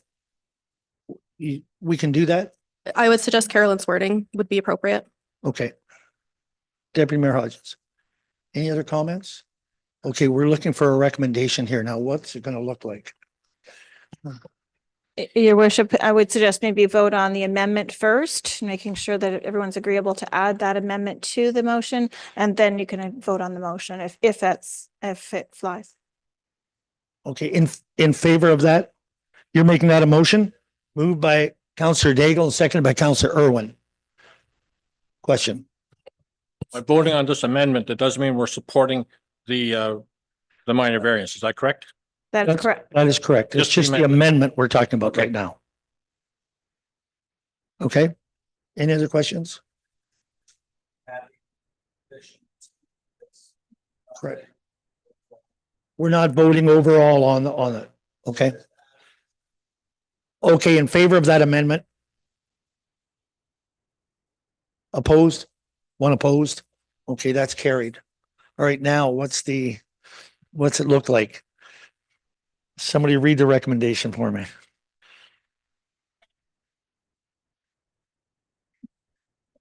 I would ask that the verbiage then.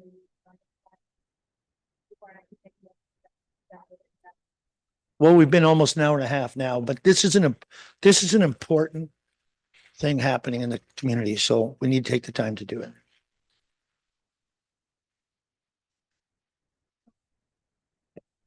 Okay, thank you, Mayor Rupp. So my intent with this would be then to read the recommendation as it sits and then ask Carolyn, our CAO, sorry, to provide the verbiage for the recommendation, to which then we would include in the overall, and then we would put it to the floor. Okay. Okay. Just give us a minute. Well, If the clerk would like to read the first portion, I'll write up the addition. Thank you. And thank you, Chair. Okay. So be it said that application for minor variance MB2 2025 to permit a maximum of 5 dwelling units below grade, a maximum density of 173.0 residential dwelling units per gross hectare, and a minimum of 26 residential parking spaces cumulatively provided between 237 and 241 Park Hill Main Street and 184 Mill Street be granted subject to the following conditions. 1, a permanent parking agreement shall be established to the satisfaction of the municipality and the municipality solicitor outlining the location, number, allocation of parking spaces required to support the approved development and may require the owner to enter into a MB2 2025 237 to 241 Park Hill Main Street. That's speaking to the overall planning application. May 21st, 2025, cash in lieu of parking agreement with the municipality. This agreement shall be registered on title of the subject lands and any benefiting lands in a form of the satisfactory to the municipality and shall ensure that the required parking spaces are permanently provided, maintained, and made accessible for the duration of the approved uses. 2, a parking layout shall be submitted to and approved by the municipality and shall accompany the parking agreement referenced in condition number 1. The parking layout shall be drawn to scale, include necessary dimensions, clearly identifying parking space, locations, landscaping and buffering from adjacent uses, aisle widths, access points, and accessible parking spaces, and shall be in compliance with all municipal standards and regulations. Number 3, a maximum of 50% of the total below-grade floor area of the building shall be maintained exclusively for commercial uses permitted under the applicable zoning bylaw and shall not be converted to residential use. Number 4, that the residential and commercial units on the land shall be addressed and that associated signage shall be posted or confirmed to be posted in accordance with municipal standards to the satisfaction of the municipality of North Middlesex and the county of Middlesex. I will now ask the CAO to add to this. And to that, I would suggest the addition of that the variance be conditional upon the square footage of the commercial unit known as second blessings be maintained, and that any amendments that are to be completed to the satisfaction of the tenant, the property owner, and the municipality. And that would be subject to the reasons listed on the planner's evaluation report. Everybody's heard it? Yes. I'm sorry you had to read all that, but the motion I'm going to make is I think we should defer this till we have it all in writing, all read. We got to live with this after. And I don't want somebody coming back saying, well, we worded something wrong. I want it read over. Even if it's got to go to legal, it's got to go to legal. But that's my motion, to defer while we get these conditions proper. So your deferral is just to get everything wrote down properly, checked out with legal, all the rest. Is there a seconder for that? Second by Councilor Irwin, in favor of that. Sorry? In favor. 2 in favor. So that motion is defeated. What do you want to do here, folks? I would make a motion that we deny the application. Motion to deny. Seconder, seconded by Councilor Keel is seconding that motion. Any other discussion in favor of that? That's defeated. I always recommend against going in the negative on a motion because turning it down now, it may now be considered approved. Yes. The negative to a negative motion now is the approval. If council would like to make it very clear, I would suggest you vote on the original motion with the amendment, just so it's very clear. All right. So all that was read out with that, with the agreement. So are you suggesting that we re-vote on the original motion with the added amendment? Yeah. Doing a negative motion like that, isn't very clear. I would strongly recommend that you have a clear understanding for the public and the applicant going forward. So for clarity purposes, I would suggest that, but quite frankly, it may already be considered approved. Do we need someone to make that motion now, or is we need someone to make that motion? No one's going to make that motion. You got it. To deny the motion, we have to make it and vote it down. Correct. I'll If you make want to motion. deny it, you have to I'll move vote, it. you have to So have you a move- positive Let's motion just- and deny. Okay, is there a seconder for that? Just to get it on the floor. Seconded by Counselor Daigle. In favor of that? In favor of it? Opposed?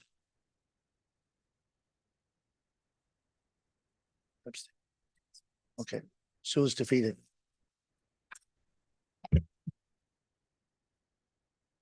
So it's defeated at this point. So the matter is closed. There's subject to appeal by the applicant, but the matter is decided at this point from committee. Thank you.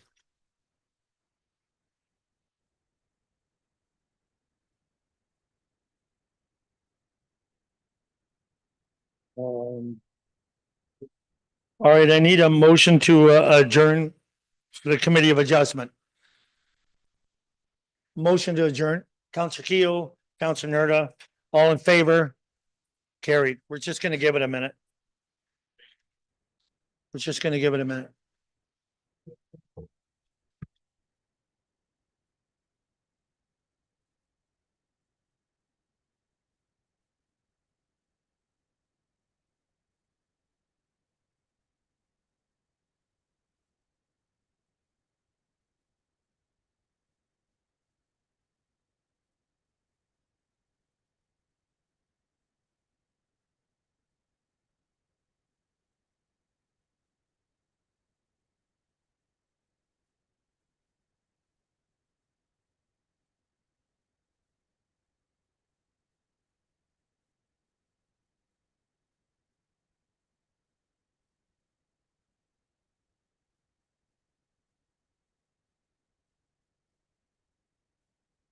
All right, just a minute, folks. We got a hearing under section 20 of the Development Charges Act. Earl S. Ross Inc. Does applicant want to come up? Whoever's coming up. Just before we start, I have to make an opening statement. Today's hearing is in response to a complaint from Earl S. Ross Inc. Regarding a development charge for 11691 Petty Street, Elsa Craig. We follow a clear process to hear both sides and allow for questions before council deliberates. We'll start with the complainant's presentation, then the municipality will respond. First response from the finance department on how the rate was calculated and applied, and then from the consultant, and I believe that's Watson's and Associates. Is that correct? Daryl Abs is on. Okay. To interpret the mapping and outline any exceptions. From then, the hearing will proceed with questions from council. Finally, both sides will have a chance to give closing remarks before council begins its deliberations. We do not have any registered members of public speaking to this. I would ask Trevor to come to the speaking desk on behalf of Earl Ross, and I see that Bev's here as well. No, you can stay right there, Trevor. You can stay there. There's a microphone there for it. That one up there didn't seem to work too good. So. All right. So we'll get started here and we'll start with Trevor. Go ahead and start. Good evening, mayors or mayor and North Middlesex councilors. I'm Trevor Mill. This is Bev Thompson. We are two of the three owners of Earl Ross in Elsa Craig. We are here before you this evening to appeal the urban development charge for our new storage building permit application. I'd first like to give everyone here a short history on Earl S. Ross Inc. Earl Ross started the company in 1974 in Elsa Craig on William Street. Earl worked out of that shop on William Street in Elsa Craig until 2002, when he moved to the building we are in today. Since 2023, I've been involved in the company. We've grown to add 3 more team members. 11 of our 12 individuals live in North Middlesex or Middlesex County. As one of the owners of Earl S. Ross Inc., we are invested in our community by sponsoring many different sports and community organizations.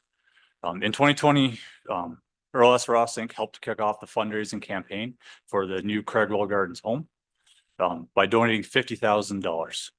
And we will continue to donate to local events. When we made a decision earlier this year that it was time to build our new storage building, I had started by stopping at the North Middlesex municipal office to find out if it was possible, if we were able to build on our property, what fees were going to be involved. At that time, I was handed the package bylaw 25 of 2024. In that package, we found the Schedule C building department fees. We found is 3.0.6 industrial occupancies group F. With that fee of $6,075, which has now been increased to $6,190 for 2025. Nowhere in this package could we find any other information about development fees or if there had been a charge for development fees. Us owners found it very surprising that when we received the invoice for our building permit, it had more fees calculated than we were expecting. The property that we'll be erecting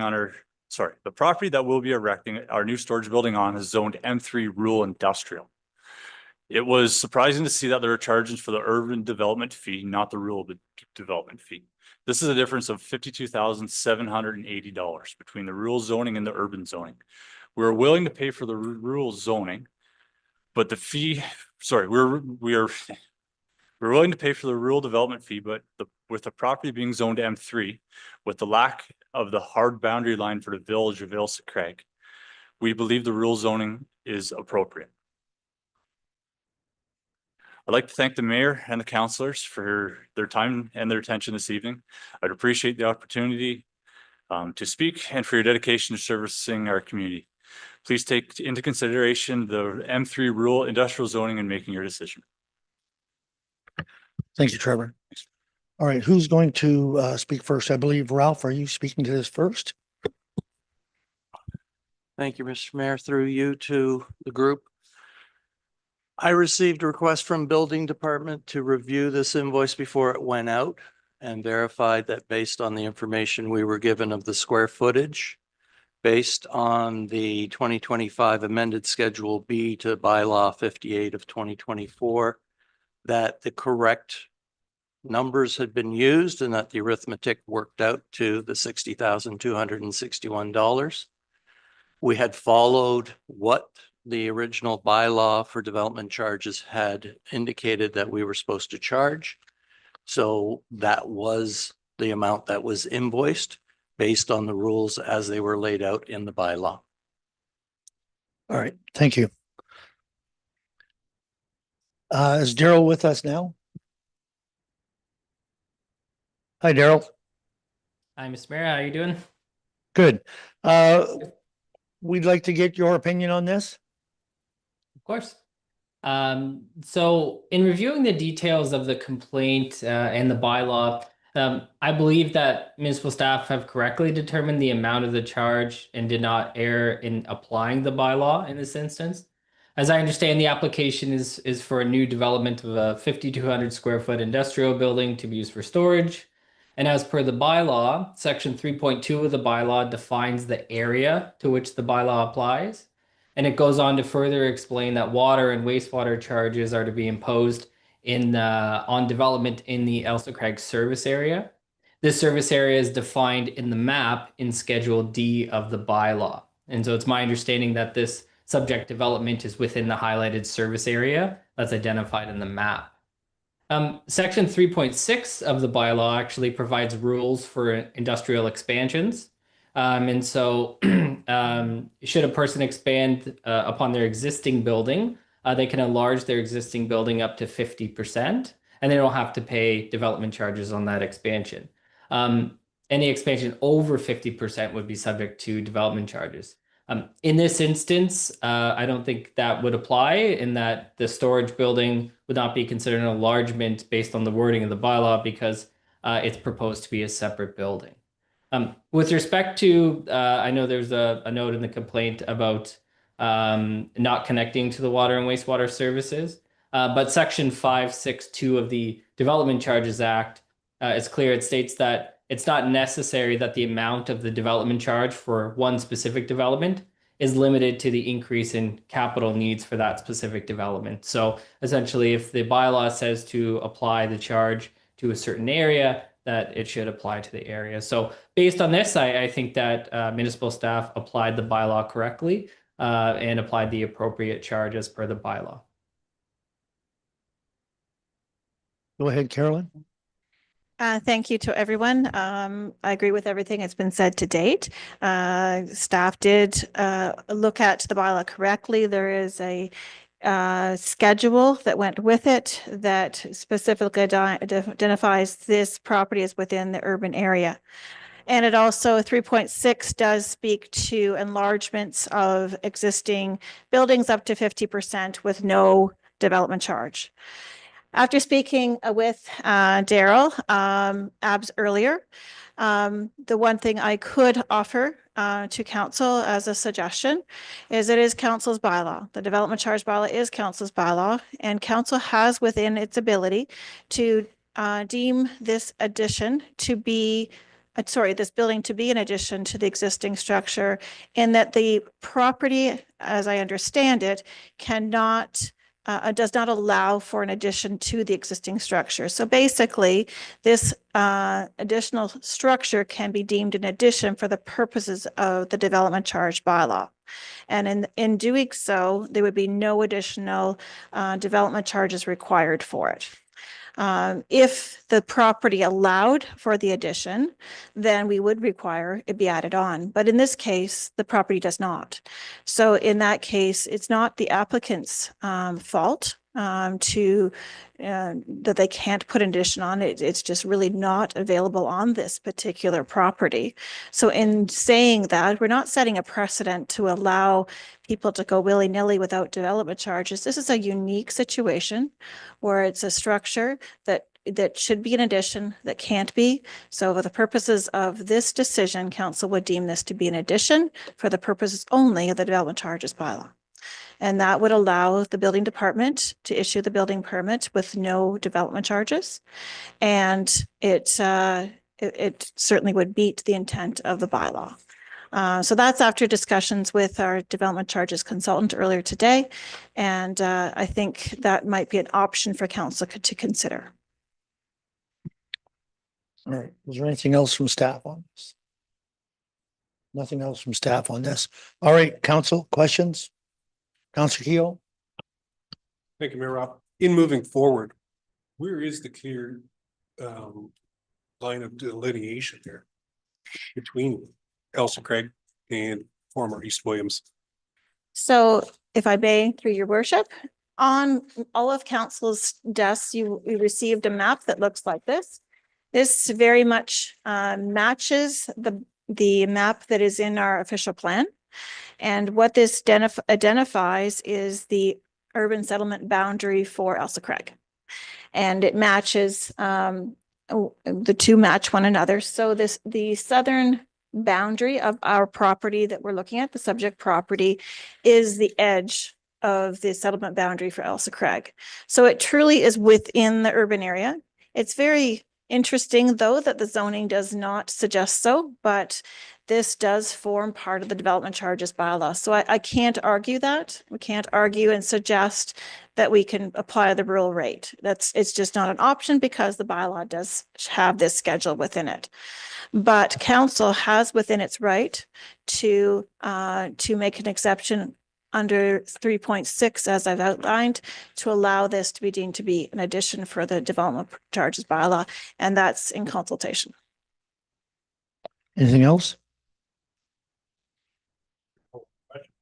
No, I think there is other questions. Do you have a question, Deputy Mayor Hodgins? Thank you, Mayor Rupp. It's just confirmation on something then I directed back to our CEO. Did you say no development charges, or is there rural development charges? This is not in the rural area, so the rural development charge would not apply. So It would be zero, just like if it was an addition. Okay, other questions? Okay, but there's no question there. Okay. Okay, go ahead. My question is for the applicant, and I recall Mr. Thompson coming to us before and talking about perhaps at some point building a residence, I believe, on this property. I spoke with Trevor this morning, and perhaps you can share with us for our benefit, the reason you can't add on to the back of the building and whether you're still planning on building a residence there. We're still planning to apply to get that severed stop to the east of our existing building. There's hydro transmission lines run behind. We can no longer go any farther. We went as far as we could. We would have added on to the east if that was a possibility, but the first thing we would have done. To the part to the north of our existing part, there's about 300 feet there from what we use now of grass area. I'd always planned on severing that in 3 100-foot sections. The first 100 feet being left as part of the existing Earl S. Ross. Everything happened exactly what we're doing right now of adding on. So the far north area, 2 different lots, about 100 foot each one for housing of people that are probably working there. Great, thank you. Okay, Ashley, go ahead and then I'll. Thank you, through Mayor Rob. So just to add to the notion of potentially severing for residential development, I would just note that the underlying official plan designation on the entirety of the lands is employment lands, which is one of the most difficult to remove that designation from, and that's a provincial mandate. Okay, thank you. Councilor Nerda. Thank you, Mr. Mayor. This is a question for the consultant. It's just a general question for my own knowledge. There's no difference for DC charges under industrial for, say, a large scale industrial building versus the building that the applicant would like to do, which has no water, no hydro, no sewer. Is that correct? Through the mayor, we do have 2 different charges for non-residential development. We have a large industrial user charge, and the charge is almost double what the charge is for a small industrial, commercial, or institutional development. Thank you. Okay. Is there any other questions? Seeing none, Councilor Keough. You wanted to make a motion? What is the motion? Pardon?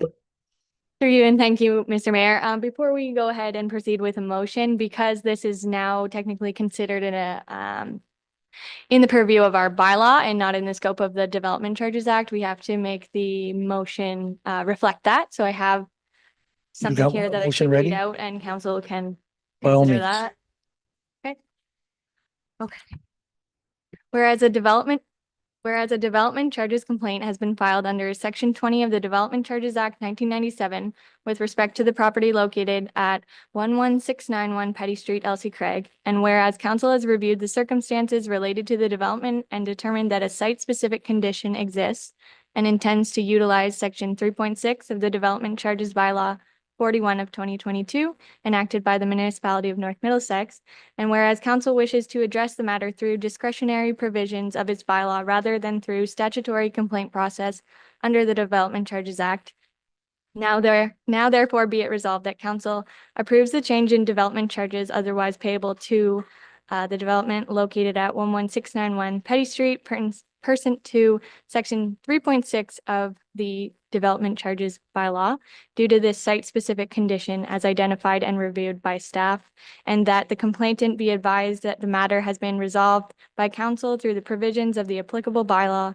and statutory complaint under the development charges is resolved, and that finally staff be directed to provide written notice of council's decision to the applicant and take all necessary administrative steps to implement the change and reduction.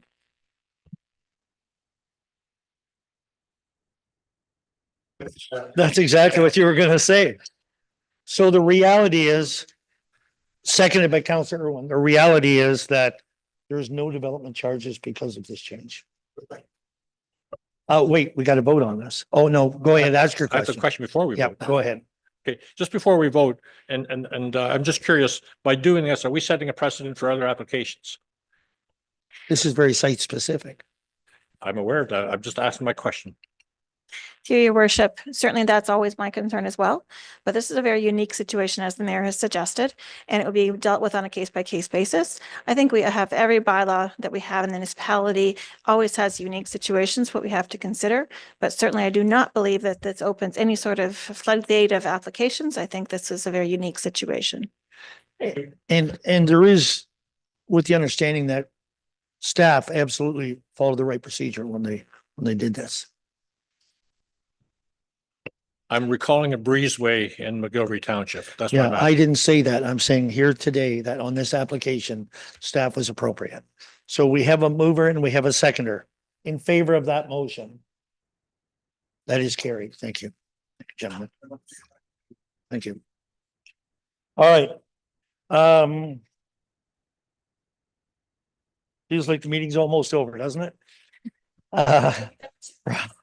Next is a report from Drainage Superintendent, the Van Massenhoven Drain Branch F and G. Oh, come on, let me go that far. Can't I skip that page? Sorry, Arnie. Sorry, Arnie, go ahead. We have I keep trying to skip a page. We have the first quarter report. I appreciate that, Mayor. Through the mayor to council, it's a pleasure to be here tonight, contribute a bit. And I am here today to speak to the first quarter building report, to present this to council and provide just a general summary of what the report says. I'm going to briefly scroll through it here. So what we found in the first quarter of this year is very similar to what we've seen in the first quarter of 2024. And just beyond the first quarter, a sort of a sneak preview for what we're going to see in the first half is that development is very strong in North Middlesex. Again, Ailsa Craig seems to be the heartbeat of the activity right now, and we're excited to see Park Hill pick up. But this report generally just shows that we are fairly consistent number-wise with starts and construction value and permits. Again, I'm pleased to say that we're going to be very impressed with what we're going to see in the first half following this report. So in the report, I have a couple tables. The first table speaks to specific building permit application types, comparison of number of permits and construction value for those sorts of permits. And in the second table, a summary of building permit fees collected, development charges, and construction value, and how it compares to last year. So I'm here for any questions. Questions from council? Councilor Canals. Thank you. Arnie, I always have a question for you, and hopefully this is not going to be too difficult for you, but demolitions, there's three. Can you recall whether they're residences or farm dwellings or silos, or what are they? Do you know off the top of your head? Yeah, through the mayor to councillor, a demolition permit is not required for a farm building. And bear with me for a moment. I do have a copy of these permits on my fingertips. Two single-family dwellings were demolished, one on Park Hill Drive, one on Creamery Road, and an accessory building was demolished on Sylvan Road. It must have been a residential accessory building. Sorry, any other questions? It's nice to see that we're still moving forward. It is. No other questions? Moved by Councilor Canellison, seconded by Councilor Nerda. All in favor? Carried. Thank you, Arnie, and thanks very much for coming this evening. Now, we'll go to the Drainage Superintendent report. I think Josh is here. Yep. And that's for the Van Massenhoven Drain Branch F and G. How are you this evening?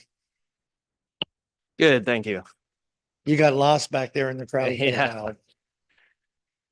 All right, through the mayor, I'll give a brief overview of the report and then make myself available for any comments or questions from landowners or council. So the Van Massenhoven Drain Branch F and G report has been prepared under Section 78 of the Drainage Act.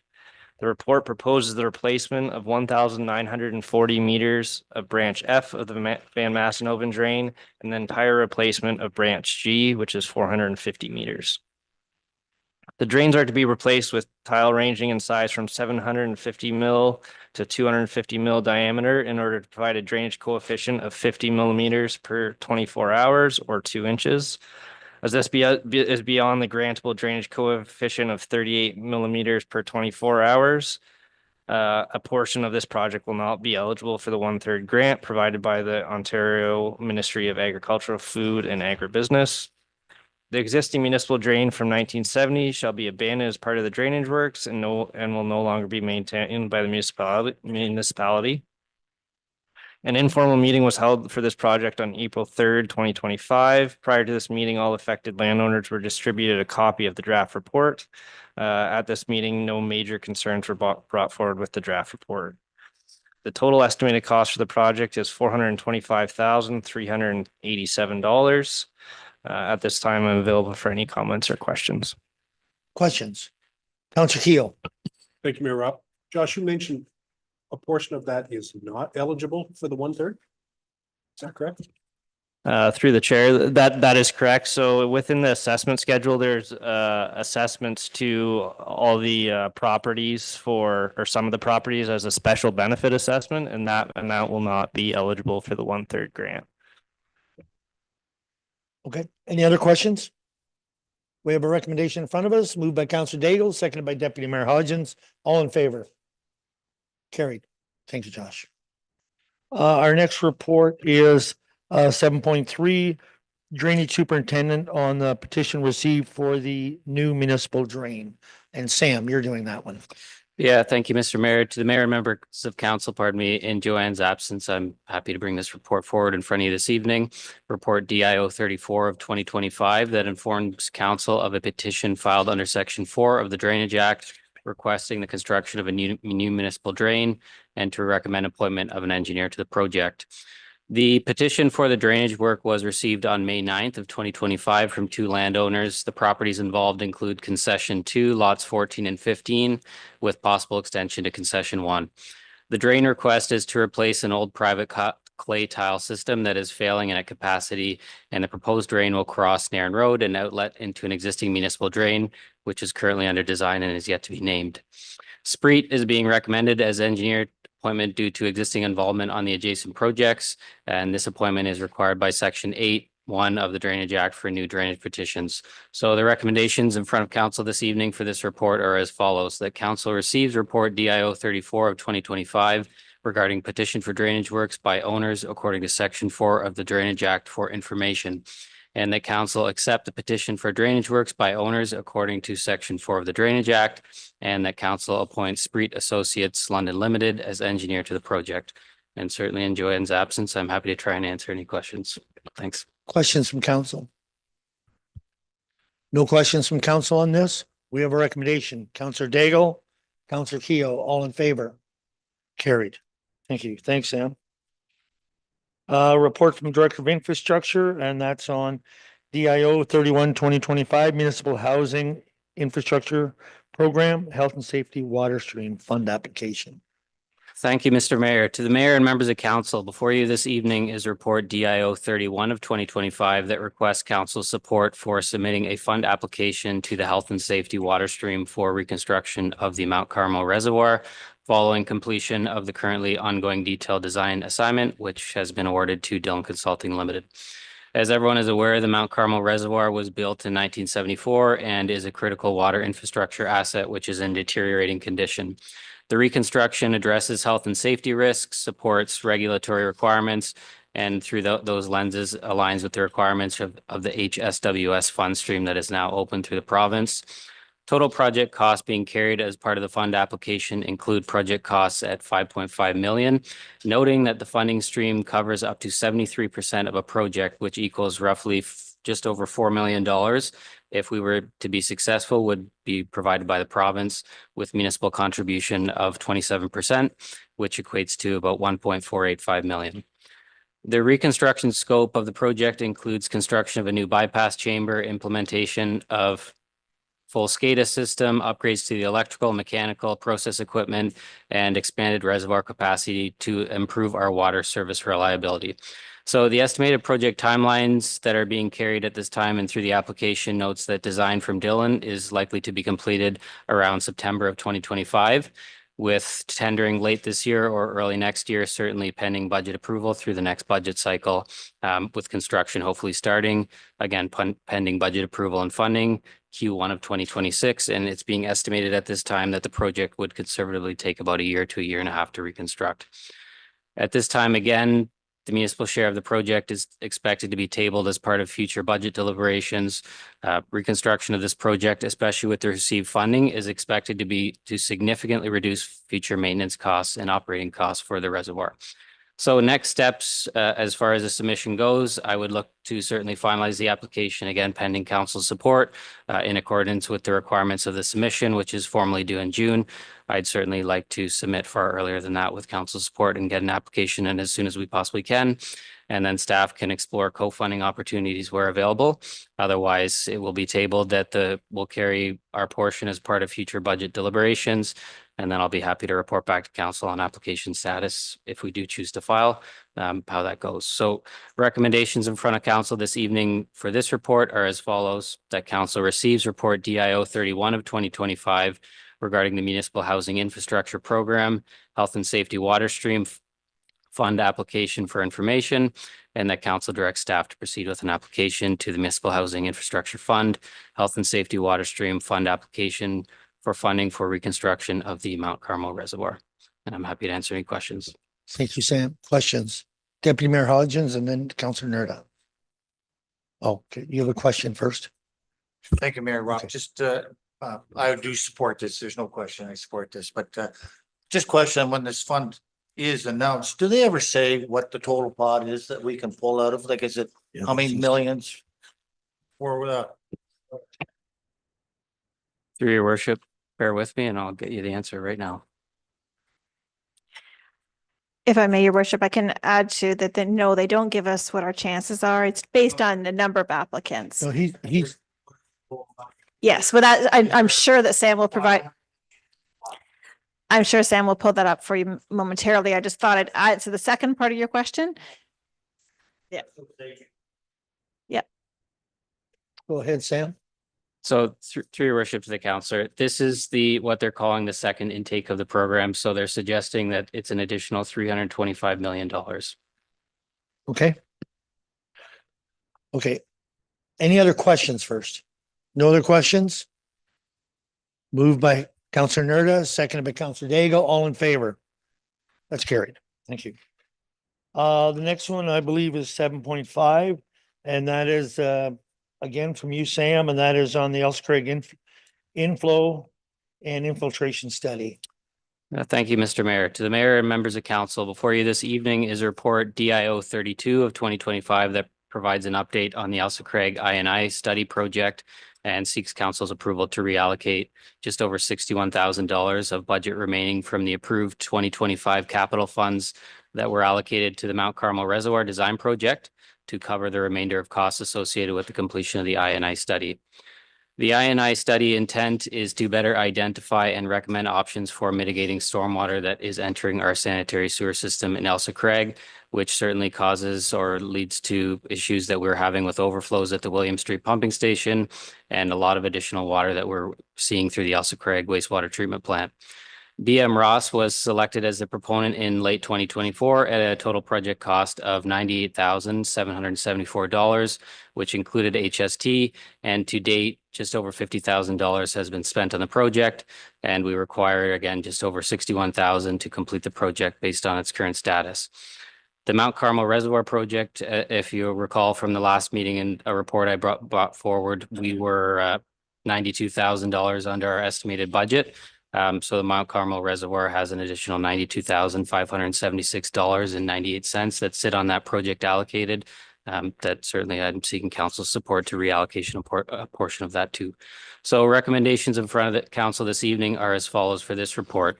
That council receives report DIO 32 of 2025 regarding the Elsa Craig inflow and infiltration study, project update, budget reallocation request for information, and that council authorized the reallocation of $61,071.74, including HST from the Mount Carmel Reservoir Design approved 2025 capital project to fund the remainder of the town of Elsa Craig inflow and infiltration study. Thank you. Is there any questions? No questions. So I have a question on it. First of all, I want to thank you for bringing this forward because for budget transparency, this is a great way to bring this forward. Thank you. And the other one is Speaking to this, we had a large leak. I think it was halfway between there and Elsie Craig on our sewer line. Do we know the results? I know they fixed it. Do we know the results, the impact on that repair? Through your worship to the counselor, we have a flow monitor, pardon me, that's just downstream of where we found that issue. Take into consideration that there's additional water that gets added beyond that leak before that flow monitor, but with the data that we have to date, and if you estimate that the average household uses approximately 1 cube of water a day, since we've fixed that leak, we've saved about 35 homes worth of water of infiltration that we were seeing. Well, that's good news. I'm glad that you had a report on that. So if there's no other questions, do you have a question? No. Moved by Councillor Irwin, seconded by Councillor Nerda. All in favor? Carried. Thank you. Thanks, Sam. Our next one is from Department Economic Development and Community Services, and that is on the solar panel revenue information. Brandon. So, Mayor Rob, members of council, as you may recall, the solar panel information has been requested by council at a previous meeting. So I prepared an information report outlining all the locations that currently have solar panels, as well as that when they went operational and when our current lease expires on them. So as you will see that between 2036 and 2037, all of our solar panel leases will expire. And at that point, we will have the option to either renew or have them removed from our property. So if in terms of revenue, it's all outlined there on how we get to it. And all of it does flow through the arena revenue, solar panel lease revenue line item on our operational budget. So any questions? Okay, thank you. Questions? Councillor Canellis. Brandon, is this the average from other municipalities as well? Because it seems rather low. So through the mayor to the councillor, I can say that I looked at Lucan specific as a neighbor. I was looking through their operational budget and noticed their solar panel revenue of 11,000 annually. In terms of Middlesex Center, I know Middlesex Center generates a fair bit more than this. They got into the agreement, it looks like, before us, so perhaps they got a better deal at the time than we did when we were approached by it. So, or maybe the negotiations weren't as fruitful for us. Correct. Thank you. In fairness, didn't Middlesex Center purchase their own panels for the wellness center? So they do, and that's what they returned. I Yeah. believe they return in the 6-figure range for them. I can say with their net zero fire hall that they built, that building has paid for itself already due to their initiatives of putting money back. So. Yeah. Is there any other questions in this report? This was done as a request from council. If there's no other questions, need a mover, Councillor Canellison, seconded by Deputy Mayor Hodgins. All in favor? Carried. Thanks. Thanks, Brendan. The next one is from Ralph. You're doing for the property tax rates. Thank you, Mr. Mayor. As you will recall from our budget deliberations, we set a municipal tax portion at $9,392,325, which set a municipal rate for residential homeowners of 0.00872303. Since then, we have received what our requirements are to pay for the county portion and the education portion.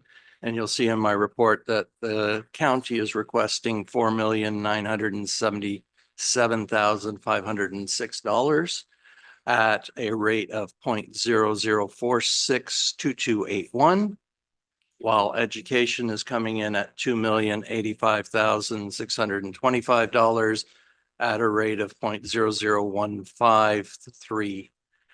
When you put all of that together, basically we'll be collecting from North Middlesex $16,455,456 from the homeowners, which is a residential base rate of 0.01487,584. So when your constituents are talking to you about your property tax bill, those are the numbers they will be seeing. as opposed to the numbers that we deliberated back in, was that April? To set your budget. That is what is in the bylaw that's in front of you. And if you look at the very last page of that bylaw, there's a Schedule A that shows you how the ratios, which have been in place now for a while and are set at the county level, will distort that base residential rate based on those different categories that pay either higher or lower, depending on how the ratios policy was set. There is some discussion going forward as to whether or not there's an appetite for reviewing those ratios and possibly making some amendments. So that would basically affect what the effective rate is on non-residential parties. So when I hear more from the municipal treasurers group for Middlesex County, I will let you know what they're thinking. Thank you, Ralph. Questions for the treasurer? Councilor Canales? Ralph, I read the report with a great deal of interest. I was specifically looking, thank you for the report, by the way. What is the overall increase? I didn't see, what's the percentage increase?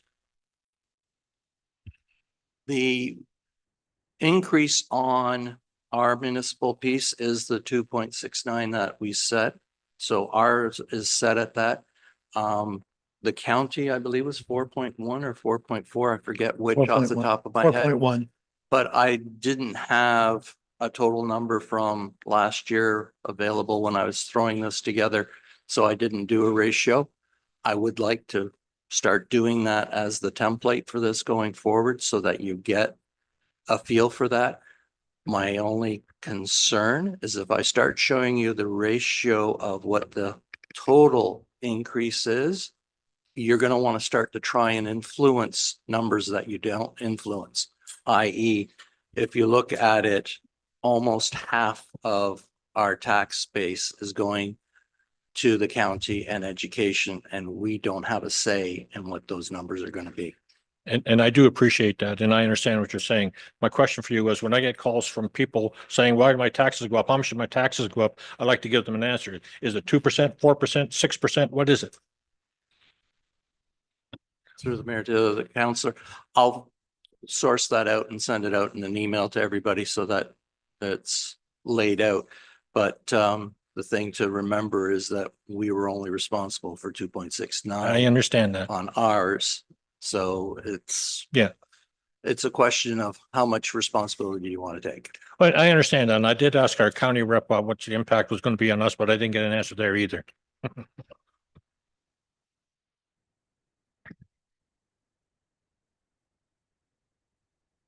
Well, any other questions for the treasurer besides him? No other questions? All right. Move the report. Counselor Daigle, Counselor Irwin, all in favor. Carried. Thank you. Thanks, Ralph. Committee reports. So I don't think there's any recommendations off of these reports. Is there any committees that want to report over what they have? Counselor Irwin? Just to inform council that tomorrow, there is a meeting at the Catholic District School Board to discuss growth in our community and potential school planning. All right, thank you. Counselor Nelson, I have a question for Brandon on the rec committee, if I may. go ahead. Okay, Brandon, I read the report and I found it interesting that there's some discussion around the municipal cost for the leisure club. How does the cost for the leisure club compare to, say, the Carnegie Hall and the Old Town Hall? So through the mayor to the councillor, we did discuss this. They're all fairly close. The one difference being the leisure club, we do operate our washrooms there, so that added cost comes to the municipality. But in terms of overall, all three of them are less than $5,000 net on the annual books of the municipality. And that's why I thought, that's why I asked the question, because I thought it seemed like the leisure club was somewhat being targeted, and I want to have a better understanding. So when looking into that, we did some renovations that year, some capital stuff. So that's why it was inflated. Okay, thank you. Anything else on the committee reports? Seeing none, correspondence? Richmond Hill, provincial regulations restricting exotic animals. Township of Springwater, land transfer tax redistribution. Move to support. Is there a seconder for that? Counselor Daigle, all in favor? Carried. Town of Coburg, and that is the Ontario Works Financial Assistance Rates. Seconder, Counselor Keough, all in favor? All right, the other two are receiving files, the Stratford Civic Night invitation and the Middlesex London Health Unit monthly health board update. On that, okay, other and urgent business. Counselor Daigle. Thank you. I'd like this to address a couple to Sam. The sidewalk in Elsa Craig that along the our water main project. Is it gonna go up and down like a camel's back, kind of? Cause we're now going through lowering it at some driveways and I think at other driveways it needs to be lowered. Go ahead, Sam. Through your worship to the counselor. The one driveway that's been fixed to date is the only driveway that's going to be fixed unless we want to incur additional funds. What they have installed out there was as designed originally or agreed upon. So unless we want to incur additional funds above and beyond what we've already approved and agreed to, nothing else is going to get fixed in the way of raising or lowering sidewalks. Counselor Daigle. I've had a resident come to me, he says members of his family can't come in because their car will bottom out on the sidewalk because it's that steep up and that steep down coming off of it. I think we've got to take care of that situation so people can access their properties the way they used to. Sam. Through your worship to the counselor, I can certainly get clarification, but what's been communicated to me is all the driveways as they currently sit meet standard or are below it. So if there's an address specific, please provide that to me and I can look. But what's been communicated to me is everything out there falls well within standard. Okay, Deputy Mayor Hodgins, you had a question on this? Oh, okay. We're still gonna go other business. Go ahead. Another, again for you, Sam, on the same project. We talked about the Walsh water account. Can you bring me up to date? What's happening there? Through your worship to the counselor and through our CA SEMA, they were given direction to authorize Burnham to proceed. I had given the direction that because Burnham doesn't agree with our stance, that it's their fault, that I didn't care, and that we would sort out financials after we look to fix it. They are taking the hard stance that it has nothing to do with them. I'm taking the hard stance that, again, I think it does, but I don't care. It needs to be fixed. And we can sort out the financial aspect of it as we go. We had a site meeting this afternoon. I reiterated the same thing to them. What's being communicated to me is they're planning to speak with Aqua to get it scheduled and fixed. And that's as of this afternoon. So, yeah, so the quick answer is they're gonna go ahead and fix it. We'll sort out after who's. Yeah, go ahead. I'd just like to see it sooner. This has been Right. going on since November, so. Yep. Yeah, through the counselor, or it's through the mayor, sorry, I certainly agree and I'll continue to put pressure. It's taking far longer than I'd like it to as well. Okay. Deputy Mayor Hodgins. Thank you, Mr. Mayor. And through the other business side of it, number one, and just a quick answers for Sam, I hope. The road counters that are out on the roads, is that to do with the road study? Through your worship to the counselor, that is correct. Those counters are as part of the road need study, yes.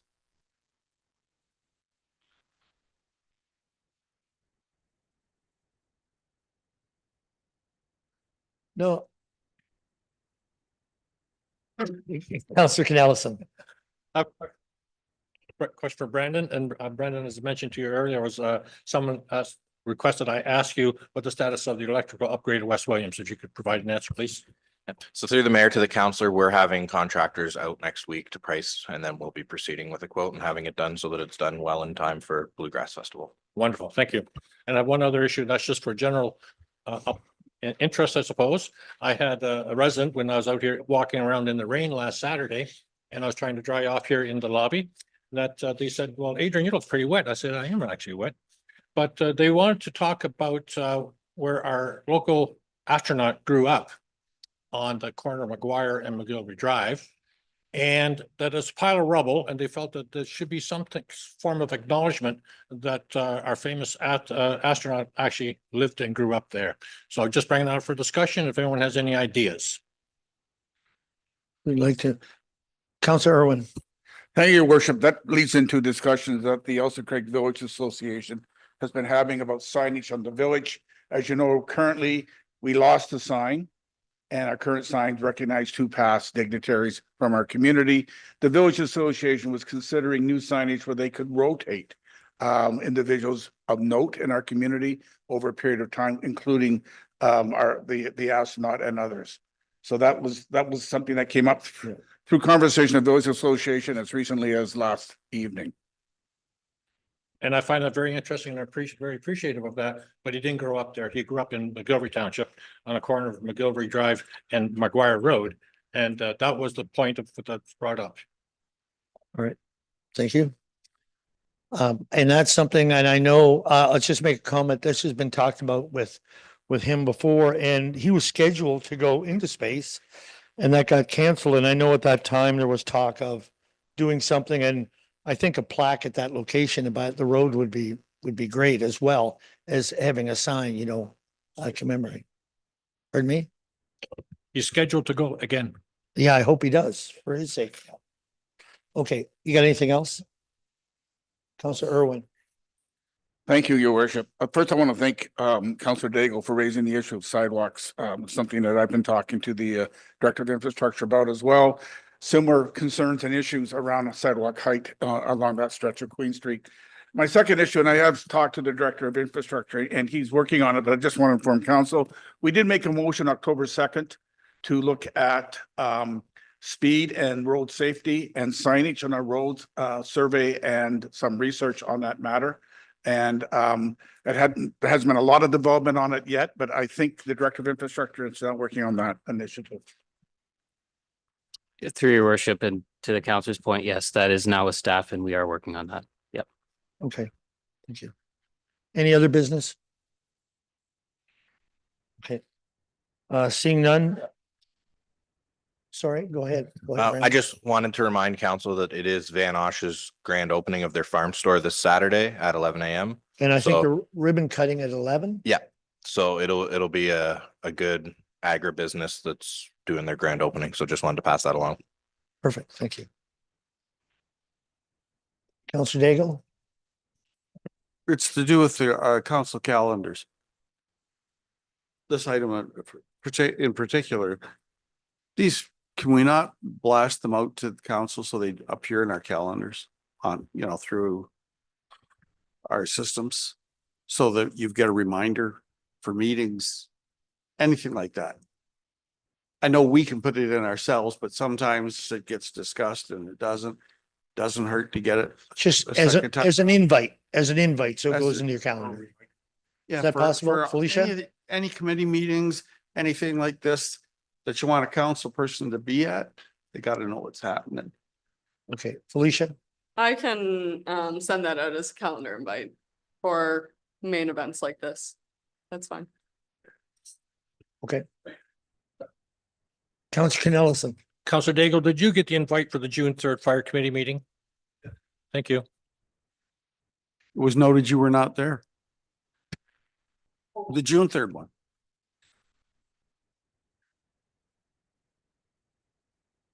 All right, let's move on. Deferred items, communications, including county council. There's noted there about Huron Shores transit system taking out that route. Anything else? Seeing nothing? Reading of the bylaws. Thank you. And through you, bylaws 44, 45, and 46 of 2025 be read a first and second time. First and second, Councilor Daigle, Councilor Keough, all in favor? Carried. And that bylaws 44, 46 of 25 be, can I please re-say that? Third and That final. bylaws 44 and 46 of 2025 be read a third and final time. Deputy Mayor Hodgins, Councilor Irwin, all in favor? Carried. And just before I ask for adjournment, it came to my attention here that an the applicant who left here was approached by the public when he left, and it not in a very kind way. And he's frustrated, and I don't think that was very cool by the public to approach like that. I just want to make comment like that, that wasn't cool at all. I just got made appropriate of that. Whether he wins the appeal or loses the appeal, still respect to the person who comes forward. Okay, a motion to adjourn. Council Nerda, Council Keo, all in favor? Carried. Thank you. Thanks, everyone. Have a good night.